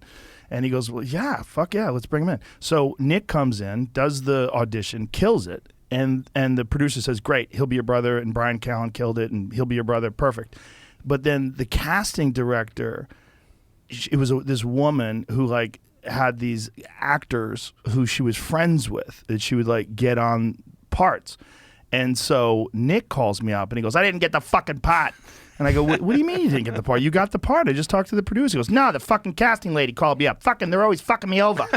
So I go, what? No, hold on a second. Let me make a phone call. So I call up the producer. He goes, no, it's supposed to be Nick. And so I call up the casting lady. I go, what's going on? She goes, well, you know, I'd already promised it to this guy. I go, well, that's too bad because we already got Nick. Like, Nick's going to be it. Well, what do you want me to say? I go, tell the other guy it's not your place. The producer and me, this is my friend. He's going to play my brother. Yeah. Like this. And so Nick came in and it was like, he was like, really? Is this really fucking happening? I'm like, it's really happening. Like, you know, and he was like, oh, okay. Like he was convinced he was getting fucked again. Yes. I'm getting fucked again. Yes. Like, and I called him on the phone. He's like, fuck these fucking people. and I was like, no, Nick, you got it. Like, yeah, there's Epstein from Welcome Back, Kotter, and then this is Callen the scene. and Nick DiPaolo, yeah. And Epstein was a priest. And he chased us with a baseball bat. Look at Nick. That's amazing. Yeah. It was fucking fun. Wow.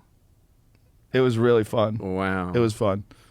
That's fucking great. Nick was the first guy that I ever saw on stage that made me comfortable because I always felt odd for a comedian. You know, it came from kickboxing, and then all of a sudden I'm a comedian, and I always felt like. But I saw that guy, and he was killing, and I was like, look at that big fucking handsome football player looking guy. Like if he could do it, yes, I could do it too. That's like, right. It's not really about like a type. Like I always thought it was a type. You had to like the first time I went on stage, I tried to dress up like an Evening at the Improv guy. Like I had a suit jacket on. I remember that. A wacky T-shirt. Like I had a T-shirt with like a funny face on it or something like that. And I had the sleeves rolled up because I thought that's how you had to do it. Yeah, you had the jacket with the sleeves rolled up about halfway through the forearm. Yes. Very fucking 80s. Disgusting. I dressed exactly. I did that too. That too.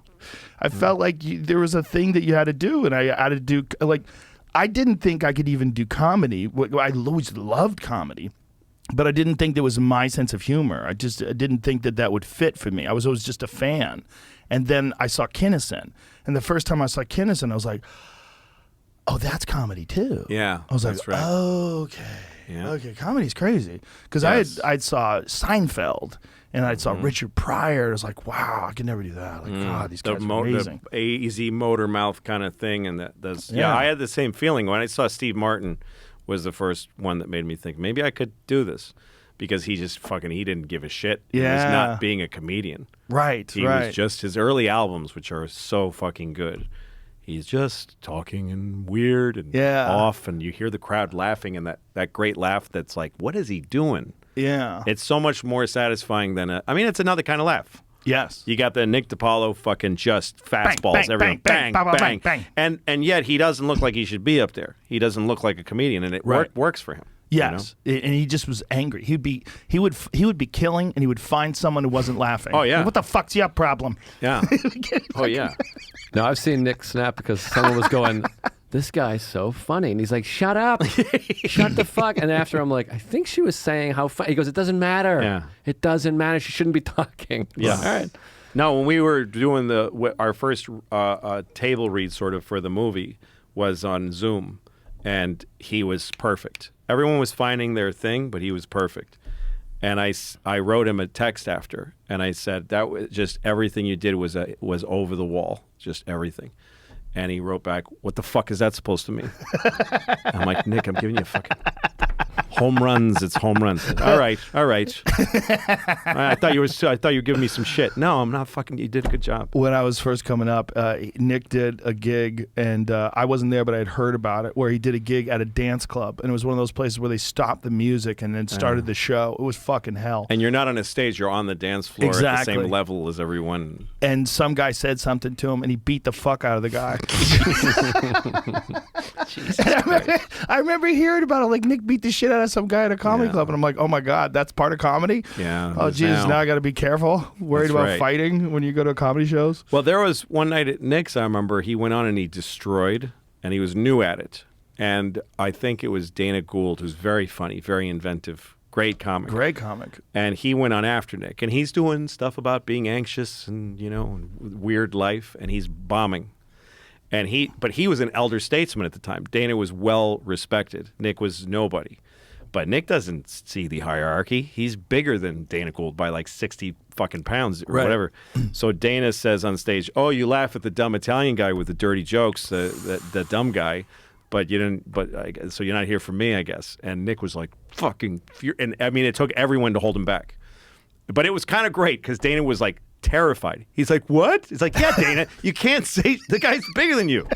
Like, live in the real world." Also, he's fucking funny. Like, don't pretend that's right. that And Nick is you're not bombing because he's a big dumb guy. No, you're no, bombing because he fucking killed. No, in all respect to Dana, he's still very funny, and I love him. He's a great comic. But that's 1989. Yeah. Everyone's confused. That's right. Yeah, it was just The year of confusion. And it was also this weird time where people were sort of like trying to figure out, like, in Boston, you were told you had to be clean. Mm-hmm. There was this weird thing because Yeah, I heard everybody that was too. trying to do, like, Fran Salamita has a fantastic documentary called When Stand Up Stood Out, and it's all about It's about the Ding Ho days and all that stuff. Yeah, it's all about that this emergence of this, like, very isolated group of fantastic comedians that were doing coke and getting in bar fights and getting arrested. I mean, those guys were fucking animals. Yep. And they were all these big guys, like Lenny Kravitz From the was this streets, too, big yeah. fucking tough guys Yep. who were really funny. And it was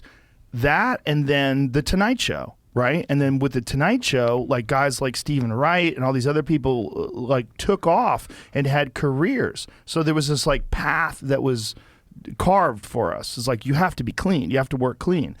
And I remember thinking, I'm fucked because I don't think that's funny. Like, I do think it's funny, but it's not my sense of humor. I don't know what I'm going to do. And I remember, like, people would be upset. Like, if you would kill, they would go on after, I broke the fuck meter. Like, Right. That was the thing that in Yes, Boston they yes. had the fuck meter. Like, don't say, like, they would tell you, don't say fuck before I go on stage. And you'd be Yes. like, what? I can't say fuck? Yeah, Because that's then you my take whole away all thing. the fucks from me. I'm like, Yeah, what? Yes. It's so funny how similar it was 15 years later. Who was your contemporaries? Who you started with in Boston? I don't know if there's guys that anyone knows, really. Yeah. Tom Dustin, Alvin David, Mike Whitman, they're kind of still there. Was Patrice still in Boston? when you Patrice was started? gone, Bobby Oh. was gone, Dane was gone. I started in 2000, but all those guys were there. It's still all the same. Like, we all have the exact same starting out stories, but I started 15 years after you guys. It's so funny. It's like a lot of the same rooms, the same guys, Donovan, Tony V. And then I met Nick in Boston, but opening for him at the Comedy Connection. I went on the road with him for years. And it was the same thing. We had all the same stories. It's really fascinating. Where- Yeah, what's how the- that place stayed the same long enough to foster. I mean, those guys sort of created all the comics that came from there. Sure, Burr, Yes, Patrice, Patrice, who to me is one of the greatest of all time. Sure. for sure. Patrice is by far, he owns a part of comedy that nobody else can touch. Yes. There's other people that have like categories where they're number 1 or 2 in the bench, Yeah. but he's the only fucking guy who ever did that. And he was just about to get even better, and he was already just, he would Yeah. now be just everything. Oh my God, he would Everything. be if Patrice had a podcast, it'd be the greatest podcast ever. Yes. Ever. Yeah. He would have been the king. He's missed. But those guys, Lenny, Gavin, even crazy guys like Teddy Bergeron, all these guys were just so good, and they had this Godfather. They're like a big giant multi-headed Godfather. Yeah. And Dane and Robert came up after we did, and Joe, and Nick came up under those guys, learned from those guys, looked up to Lenny Clark was his idol. There's nobody more important in the world to Nick than Lenny Clark, and Lenny's still there. And not everybody's meant to be a TV star in this thing, but the way they've looked after that local scene, like a folk scene, it's like if Dylan and Joni Mitchell and all those people stayed in the clubs in the Village and just kept being an example. They're like teachers. Yeah. That's really rare. It's a rare thing. We're really lucky to have that. Well, it's a rare thing, and that place celebrates comedy. Like Boston comedy is like, it's very important to people that live in Boston. yeah. And when comics succeed and they come back to Boston, it's a very special thing. It feels amazing. I did the Garden, and when I did the Garden, it was like, I was going to cry. Yeah. Like before I got on stage, I was like, fuck, this is nuts. Yeah, Like, for me, this there is- was the Orpheum, because that's where I used to go to see concerts. Yeah. And when I played the Orpheum last year, it was the last show I did of the tour. It was very emotional. Yeah, it's a special place, and it's one of the most important places for the development of comedy. You think of all the great comics that have come from there. Jay Leno, like people forget how good Jay Leno was. Jay Leno, when he was just a stand-up before he hosted the Tonight Show, was one of the best fucking comics One of the best alive. ever. One of the best ever. He was amazing. I love Jay. No. Jay's fucking. I remember when I was working on Conan as a writer, and Jay came to do a panel, to be interviewed on Conan. It was like a favor to, because he was the bigger guy. It was early in Conan's tenure. But he sat and did bits like he used to on Letterman. Like he didn't talk about the Tonight Show, he just did bits. And one of them was, he said, I was out at the hotel today, and he goes, I went to CVS to buy something, and I paid, and the woman didn't even look at me. She just gave me my change, and I go, that's it? No thank you, no have a nice day? She says, it's on the receipt. This is a fucking great bit. That is a great bit. No, he's just, I loved him so much. And on the Tonight Show, he was, some people hated him, whatever. It's easy to make fun of him. Yeah. But I don't know. He gave me the lead spot on the Tonight Show way before anybody else did. Way before any other. I was doing Letterman, I was doing Conan, but I was always like 2 or 3. And Leno, I was booked to be the second guest. But they told me, Jay said he wants you promoted. He wants you to be first and do 2 segments. Like fucking Burt Reynolds. That's amazing. And I was like, what? And he liked our rapport. I think I also brought out some funny in him. Yeah. But that was a huge thing that he did for me. And to this day, like every time throughout my career, once I knew Jay, every time something good would happen, if I won an Emmy, hosted SNL, or did something that people heard about, I knew I'd get a call from Jay. And he just leaves a voicemail. I don't know how to reach him. I don't have his number. He just leaves a voicemail and says, hey, I saw you did this. No, it's just good job. I'm real happy for you. And he has nothing he wants from me. Right. But he always called me. And then when I had my bad time, I thought, I'm not going to hear from Jay again. And he called me. And he left the same message that said, hey, man, I hope you're doing okay. Everybody loves you. You're okay. And, he's never not been there. He's Right. like a real mensch. He's a really great guy. I just think it's important to say because he's caught a lot of shit from comedians. He's caught a lot of shit for no reason. I mean, I get he was hosting the Tonight Show, and it's a different sort of thing, and the monologue was very homogenized. But if you hang out with him and you talk, like he did my podcast, and he told a story about doing stand-up for a bunch of mob guys.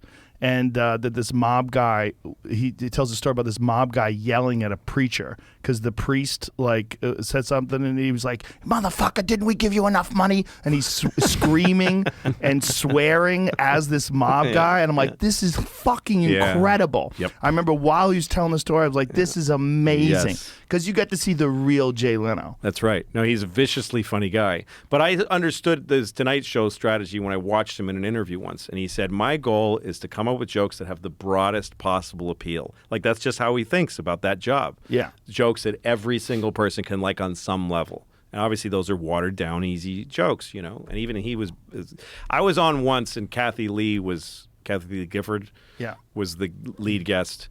And she's talking about her son Cody, and she says, you know, he has a stage in his bedroom. And Jay's like, what? And he has got a stage and lights. Her son. She says, you know, kids love to put on shows. And he goes, yeah, the gay kids do. And fucking place went crazy. The Tonight Show audience went nuts laughing, and she had tears. She was laughing so hard. And I saw him after in the segment break go up to somebody and go like this. They cut it out. It didn't air. And I know that was him going like, Don, let's not use that. Let's not use that. So that's his goal. People get to have their own fucking goals. Well, to those guys that were coming up in that era, that spot was the crown. That was the throne. If you could host the Tonight Show, you were the fucking man, and everybody wanted the Tonight Show gig. And he protected that thing like it was a sacred institution. That's right. And that's what he had always wanted. And he still did stand-up. He has a strange strategy, though. He doesn't have any material that's out there. He goes, if I put my stuff out there, then fucking, you know how much that costs me? He still believes that. I'll lose $500,000. And fucking, he had this idea in his head that he couldn't do his act then because his act would be out there. Mm-hmm. Which is, you know, that's his take on things. He's at his best doing his car show.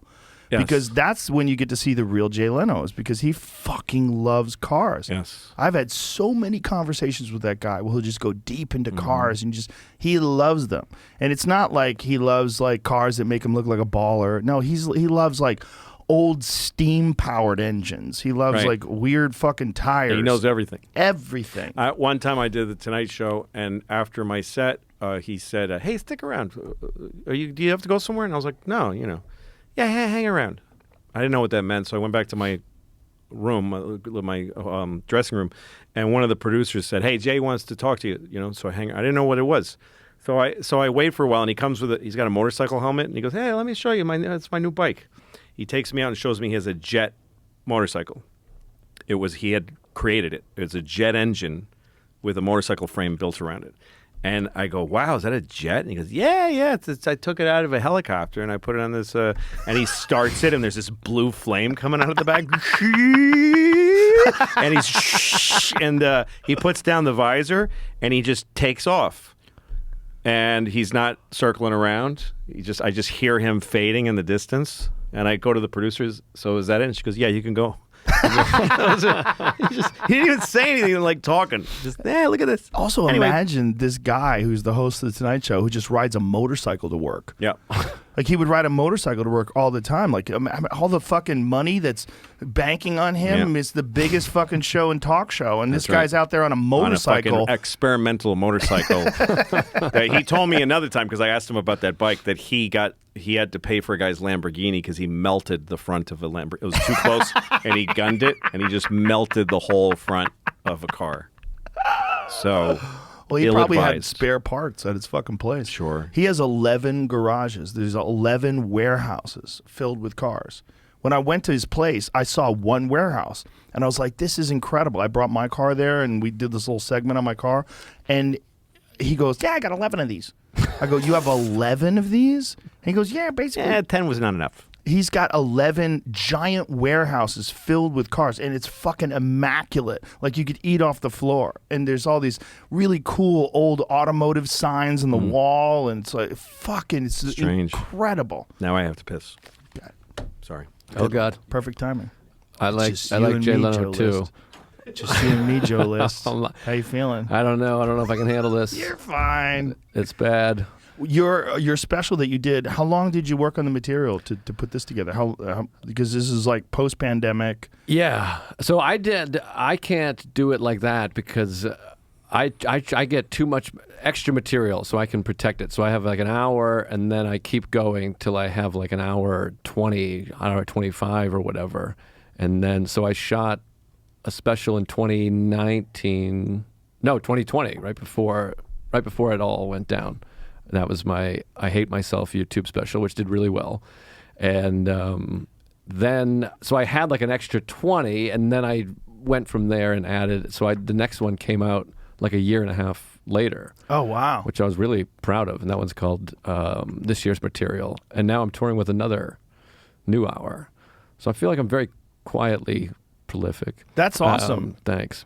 And when you're putting together the special, like when you release it, how much time do you have before you start touring again? Well, I have to just go back out. So I shot it in December. I didn't release it until like the end of April because I was like, I got to come up with stuff. Because it's not like I have a legion of fans, but I'm doing okay now. I'm selling some tickets. I go into percentage deal. I'm making enough that it's like, I hate telling a joke that somebody's already heard. So I didn't release it, and I gave myself like 4 months to come up with the other 25 at least, so I could do 45 that wasn't out there already. So it was in the can, but I was still doing those jokes for like 4 months before I released it. And I didn't release it until I had like another, 38-ish minutes, and then the other, I'd do like 45, 50 on the road. So I had enough that I could do and then tool around a little bit, and now I feel like I have like a full 50 or so minutes. And this special that you're putting out, when is it? You say it's going to come out in September? No, that was Bobby's special that he shot. When is yours coming out? Mine is out. I have one out right now, and then I'm just touring with this new hour. I don't know when I'm going to tape it. I thought you were doing a new one soon. No. This one just came out, I don't know what it was, a couple months ago. Oh. Called This Year's Material, but now I'm touring with this new stuff. So if people go watch these two that I put out in the last couple of years and then come see me, it's totally different stuff. But this one I'm just going to tour with because that's how I make money. So I got to keep it for a while at least. Is your podcast doing well too? Podcast does well, yeah. It's with Norman, Tuesdays with Stories, and it does really well. I mean, to me it does really well. I don't know but I think we have like 100,000 people every episode. And Norman's just blown up. No, Norman's killing it. And when you first started doing the podcast, like how long ago was that? We started almost 9 years ago. Wow. September's 9 years. Yeah, it's crazy. That's awesome to be able to do it with another person and keep doing it for that long too. Because so many times guys start out like History Hyenas or whatever, and then they just they can't do it with each other anymore. Yeah, I'm so grateful for Mark because I had the idea to do this podcast, and Mark's the only person I considered. He was up for doing it, and we have never had an issue ever. We love doing it, I think. I mean, I can't speak for him, but we've never had like no, fuck that, dude. You fucking, like, we've never had any of that shit. We have a blast, and it's pure comedy. We don't do any interviews or anything. It's just pure, silly, fucking irreverent horse shit, and we have a blast. Mark is such a great guy. Great guy. I mean, like, I literally just flew in from his bachelor party. We had the time of our lives with Ari and Bert and Mark. He's such a joke machine. Yeah, I mean, that's what I love about Mark is he's pure funny. I mean, we're talking about DePaulo. DePaulo and Mark are the two funniest people I've ever met. They're 1 and 2, with respect to everybody in the room. Just hanging out. Yeah, I mean, just Mark is pure funny. I mean, he to the point that he can't not be serious. It's his only character defect is that you're like, can you just be serious for like one moment? I do a podcast with Ari, Shane Gillis, and Mark Norman. We do it like every month. It's called Protect Our Parks because Ari Shafir had this fucking thing about this park in New York that they were going to tear down and turn into like apartment buildings or something like that. And he was like, we have to stop this, And so Shane just kept railing on him. We got to protect the park. And he's like 15 Bud Lights into the podcast. Yeah. And it just became the name of the podcast, Protect Our Parks. They turned the park into they leveled the park. It's gone. And it was useless. So, but that podcast is the most fun podcast I ever do because we get obliterated. We just drink and smoke weed and just get ridiculous. And then afterwards, we have to have a conversation. Like, do you want to leave that one in? Yeah, you got to cut half it out. Like, it's always Gillis. Like, he's like, maybe we should cut that part out. Because, like, when he's 13, 14 Bud Lights, he has an astounding capacity to consume alcohol. Yes, he's a big fellow with a lot of room for booze. Ari tried to go beer for beer with him the last podcast. That was his goal. And at 14 beers in, he's throwing up in a cooler and sleeping on the floor. Yeah, bad idea. I mean, Ari's like a 64-year-old skinny Jew, and he's not a drinker. I mean, he drinks, but that's not his thing. So that was a bad idea. But I'm sad I missed Shane drinking. We didn't get to cross paths, but we could have had some. We could have had some fun. When did you quit drinking? How long ago was it? Almost 10 years ago. December's 10 years. Yeah. But so there's a few people I never got to drink with. Ari, I became friends with right after I got sober, or maybe a little bit before I got sober. I never got to drink with him, and same with Shane. So it's sad. I mean, we were just at the bachelor party, and you're like, man, I want to go. Do you miss it? Do you miss boozing? A little bit, but not really. I mean, we had this bachelor party at the beginning when everyone's getting drinks and doing shots, but then the next morning I wake up and I fucking go swim in the ocean while everyone's, vomiting and laying on the ground. It makes you grateful. But those guys must be dying, because right now I feel hungover. My head is fucking pounding because we slept 2 hours a night. We're smoking 3 cigars a day. I'm like dying without drinking. So those guys, I can't imagine what they feel like right now. I love my text from Shane that I get after we all go out and get fucking hammered. He's like, that's it, I'm done. Never doing this again. Yeah. Cut to 5 hours later, we're doing a show and he's drinking. I always text Shane and just I'll tell Shane, I go, I'm here when you're ready. Let me know. But no. I mean, the thing is, Joe, when you were drinking and had fellowship with drinkers, you have that fellowship now with, in sobriety with. Yeah. Because Joe looks after a lot of people in the New York scene who are trying to stay sober. I mean, I don't know if I'm allowed to say that. No, yeah. I mean, we made a movie about it. Yeah, we did. It's called 4th of July. It's 4th of available July. now on LouisCK.com. It is now. Please Yeah, you can buy watch it. Yeah. But yeah, no, you can still have. I mean, the people that are like, "What the fuck, man?" Those aren't your friends. So I mean, we just did a 3-day bender, and they're drinking. I'm not. We all get along. It's all fine. That's amazing that you can do that. That you can just hang with people that are getting hammered. Yeah, I mean, I work it. I'm an actively sober guy, so. So do you go to meetings and? I all go that to jazz? meetings. I run meetings. The whole thing. Yeah, the whole. Oh, you 9 run yards. meetings? Yeah. When the pandemic started, there was nowhere to go. It's same with comedy. It's the same thing where it's like, wait, what the fuck? So I started a Zoom meeting for comics, and at first it was like 7-8 people, and then it's blown up, and it's still going. I'm not always there, but now it's like this big thing. I'm really proud of it. Yeah, Zoom was really good for AA, I think, for a lot of people. Absolutely, it's fantastic. I mean, you can walk around, listen to it. You can have meetings from people around the world. It was awesome. Thank God I never did Zoom comedy though. I watched Zoom comedy. Oh, no. Yeah. No. Just don't do it. There is one great thing about it. I'm not ever doing it again. But the nice thing was, it ends and you just close your computer and turn the fucking ball game on. There's no, Yeah, you don't have to there's go no home. like meet and greet or like meeting the lady and being like, hi, yeah, oh yeah, it was a good ride. John Heffron was doing Zoom comedy long before the pandemic, and Oh, wow. but he was doing it in a different way. It wasn't Zoom. He does a lot of corporate gigs because he's very clean, and he did these gigs where he would be in front of a monitor that would have all the people that were watching him. He could see their faces. Kind of like a King of Comedy when he's in front of that Yes. thing. Yeah, kind of. I mean, he would be in But a they're room. real. Yeah. He would go and do his act. He would see their faces as they were laughing. I remember like- watching sporting events where they'd have that, like the wall of faces, and I Yeah. thought, horribly thought, that's going to be life. Is that going to be life now? It might be. Yeah. I don't It know. might be one I think day. I think people are choosing to be together again. I think they are, but I think VR might be the next step to remove people from that. And that's Somehow it never quite takes off. I think, I don't know if there'll be some people that do it, VR porn would be, I'm sure that exists It already, exists, but I mean, yeah. I would love to have sex with my wife with a video of, my dad on it or whatever. what? Sounds great. That was a whatever. Sounds that deserves more words. Yeah. Whatever. Yeah. I think you should have kept going with that thought. Yeah, I want to fuck my dad. That's all. Sure. That's the end of the thought. Who Well, it's a doesn't? VR. Everybody wants to VR fuck their dad. Yeah. Yeah. I don't want to really fuck him. I think It's like VR a fucking psycho. Louis gets VR it. is going to get better and better to the point where it's going to be like you're actually there. And that's going to get really weird.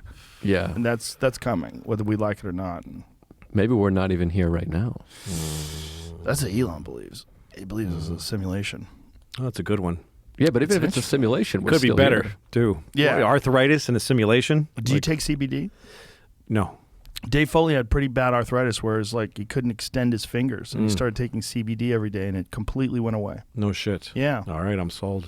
It's an inflammation issue. Like Yeah. if you alter your diet and you change some lifestyle things and do some cold Well, plunges and I don't stuff. have any fluid in there. It's just bone on bone. Oh. So it just hurts all the How'd Are time. you that drinking happen? water?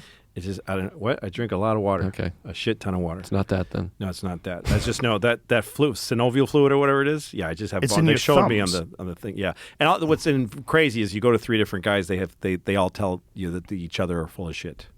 Like one guy's told me to get an operation, the other guys don't do it, and one guy told me to get shots, and the other guy says no, the shots are shit. It doesn't help, and nobody agrees. So I just live with the pain. It hurts right now. Yeah, it hurts a bit. It's that right there, that movement fucking hurts. That hurts a lot. Really? Yeah, and it's hard to open shit. This is the most infuriating one. When I'm trying to close a Ziploc bag, like that fucking hurts. Just trying to put a little pressure on the, And I have exercises I can do, and I got shots once, and it actually helped for about 3 months. So Was it cortisone? yeah, I guess, Yeah. or heroin. I don't know. You should try CBD. I really think it would help you. I really do. I mean, Dave Foley was on his last leg, and now it just completely went away. His hands were on their last legs. His hand was like almost like permanently in a claw. Oh, jeez. Yeah, now it's gone away. That's kind of like Blade Runner. It just means you're dying. That's sign that you're- time. Yeah. Yeah. I just put a nail in it. That You could helps. take your life too. I could take my life anytime I want. Yeah, that's not. It's great. Not Freedom. a horrible option. No, it's not. Just kidding. Fuck your dad, then take your life. Yeah. Yeah. And That's take the your next- dad's life first. You fuck your dad, kill yourself. That's the next special. That's how things are done. Yeah. Yeah. Or make it so you're on a time delay. When you blow your brains out, your dad goes, "Oh my God, my son just killed himself," and then boom, your dad explodes. Yeah, it's kind of a like Romeo and Juliet, He thinks you're dead, then he kills himself. Right. But Did you you're know not that- dead. Did you know Romeo and Juliet were 8 years old in the story? What? Really? No, I made that up. But they were 13. They were 13. Yeah. 13's pretty close to 8. Yeah. All right. 5 years. Should we end this? Sure. sure. I have That's to a good piss way to end it. again. That's Okay. how long it's been. Good. Yeah. Well, it's 5 o'clock. Oh my God. Fucking Jesus 3 hours Christ. later. I have a gig in an hour. My goodness. Do you really? I have this baseball. I do a baseball gig, PBL Roundup. It's a minor league baseball gig with Tom Brenneman. It's really fun. We just talk about baseball. It's virtual. Yeah, we talk about Just for that league, though, right? What's the league? It's that league, but we talk about the state In of baseball Montana stuff. or something? It's in Montana. Yeah, I got to play minor league baseball for a day with the Missoula Paddleheads. I'm actually going back out there to do it Are again. you a good baseball player? I mean, I was good. I'm better than most 40-year-old comedians that haven't played organized baseball in 20 years. But I just saw Bert this week. I put out a whole video, and as soon as I saw him, he's like, "I can fix your swing, man." And I was like, "Come on, it's pretty good." Is this you out here? This is me. Yeah, I got to coach first base, which was really fun. And the players, they didn't even enjoy me, I don't that think. guy's but digging in his ear. yeah, they don't want to look at you. I had a great time. We had a lot of fun. As a kid. But yeah, the Pioneer Baseball League, it's a lot of fun. It was pretty great. I was just goofing around. Yeah, having something like that you do outside of comedy is probably a great thing. Oh, it was so much fun. But yeah, I got to go do that. But Yeah. The movie is available. So 4th of July. 4th of July. It's on my LouisCK.com, website. Please $15, buy it go so get it. I can continue making movies. And Bobby Kelly's special comes out, you say September? Sometime in September, late September at this point because I got to edit it. You can watch my series Louis. There it is. For $30, you get all 5 seasons. You get to stream it anyway for 5 years. And how do you put it on a phone or on a television? Do you watch it like on AirPlay if you want to watch it on a television? You can do all of that. You can do all that. And then my special, I would like to tell your listeners, because a lot of people don't know, people I run into all the time don't know I've made more specials. People come up to me and they go, "When are you coming back?" And I go, "I made 2 fucking specials. I made Sincerely right before the pandemic, and then I made Sorry. We shot that at the Madison Square Garden Hulu Theater. So these are both brand new specials They're over the both last couple of fucking years. great. And I Thank you. really, really love Sorry, man. Sorry was fucking fantastic. Thank you. It was really great. And then you can buy all my specials for $25. It's all 7 that I own anyway. I don't own the Netflix one, which you can see on Netflix, and then one on HBO. I don't own that either. But you can get them all there. Yeah. All right. Yeah. Thank you, Joe List. This was a great performance by you. I don't want to hear anything different. Yeah. Thank you very much. I'm really glad you came with me, Joe. We did a Q&A at a show in Royersford. Mark and I did a live podcast, and Ari was the guest. And we did Q&A, and some guy goes, "Why are Mark and Ari so funny on Rogan and you're not?" I was like, you guys are like, "Don't look at Twitter." And I'm like, this guy just shouted it to me. And I'm like, well, what the Yeah, fuck? sorry. He did that because you talk about it. Nah, I don't know. It's the chicken and the egg, I think. But if you want to see me be Then you're funny, the chicken. check out this year's material on YouTube. You're a for free. fucking It's very really, good. really funny comic. Very Thanks, funny brother. comic, Appreciate it. good actor, fucking great actor. And the Thank movie's you. fantastic. And it's called 4th of July, and it's available Yep. on louisck.com That's right right. now. Grateful Louis, for you, thanks, Joe. brother. Thank Thanks you. for being Thank here. you, Joe. Thanks for My having pleasure. me. I really, really appreciate it. My very pleasure. much. My pleasure. Thanks. It was It's great. awesome. Newton boys. Look Yes, at us. look Crazy. at us. All of us Boston kids. That's right. Yeah. Pretty great. All right. That's it. It's a Thanks. wrap. Bye, everybody.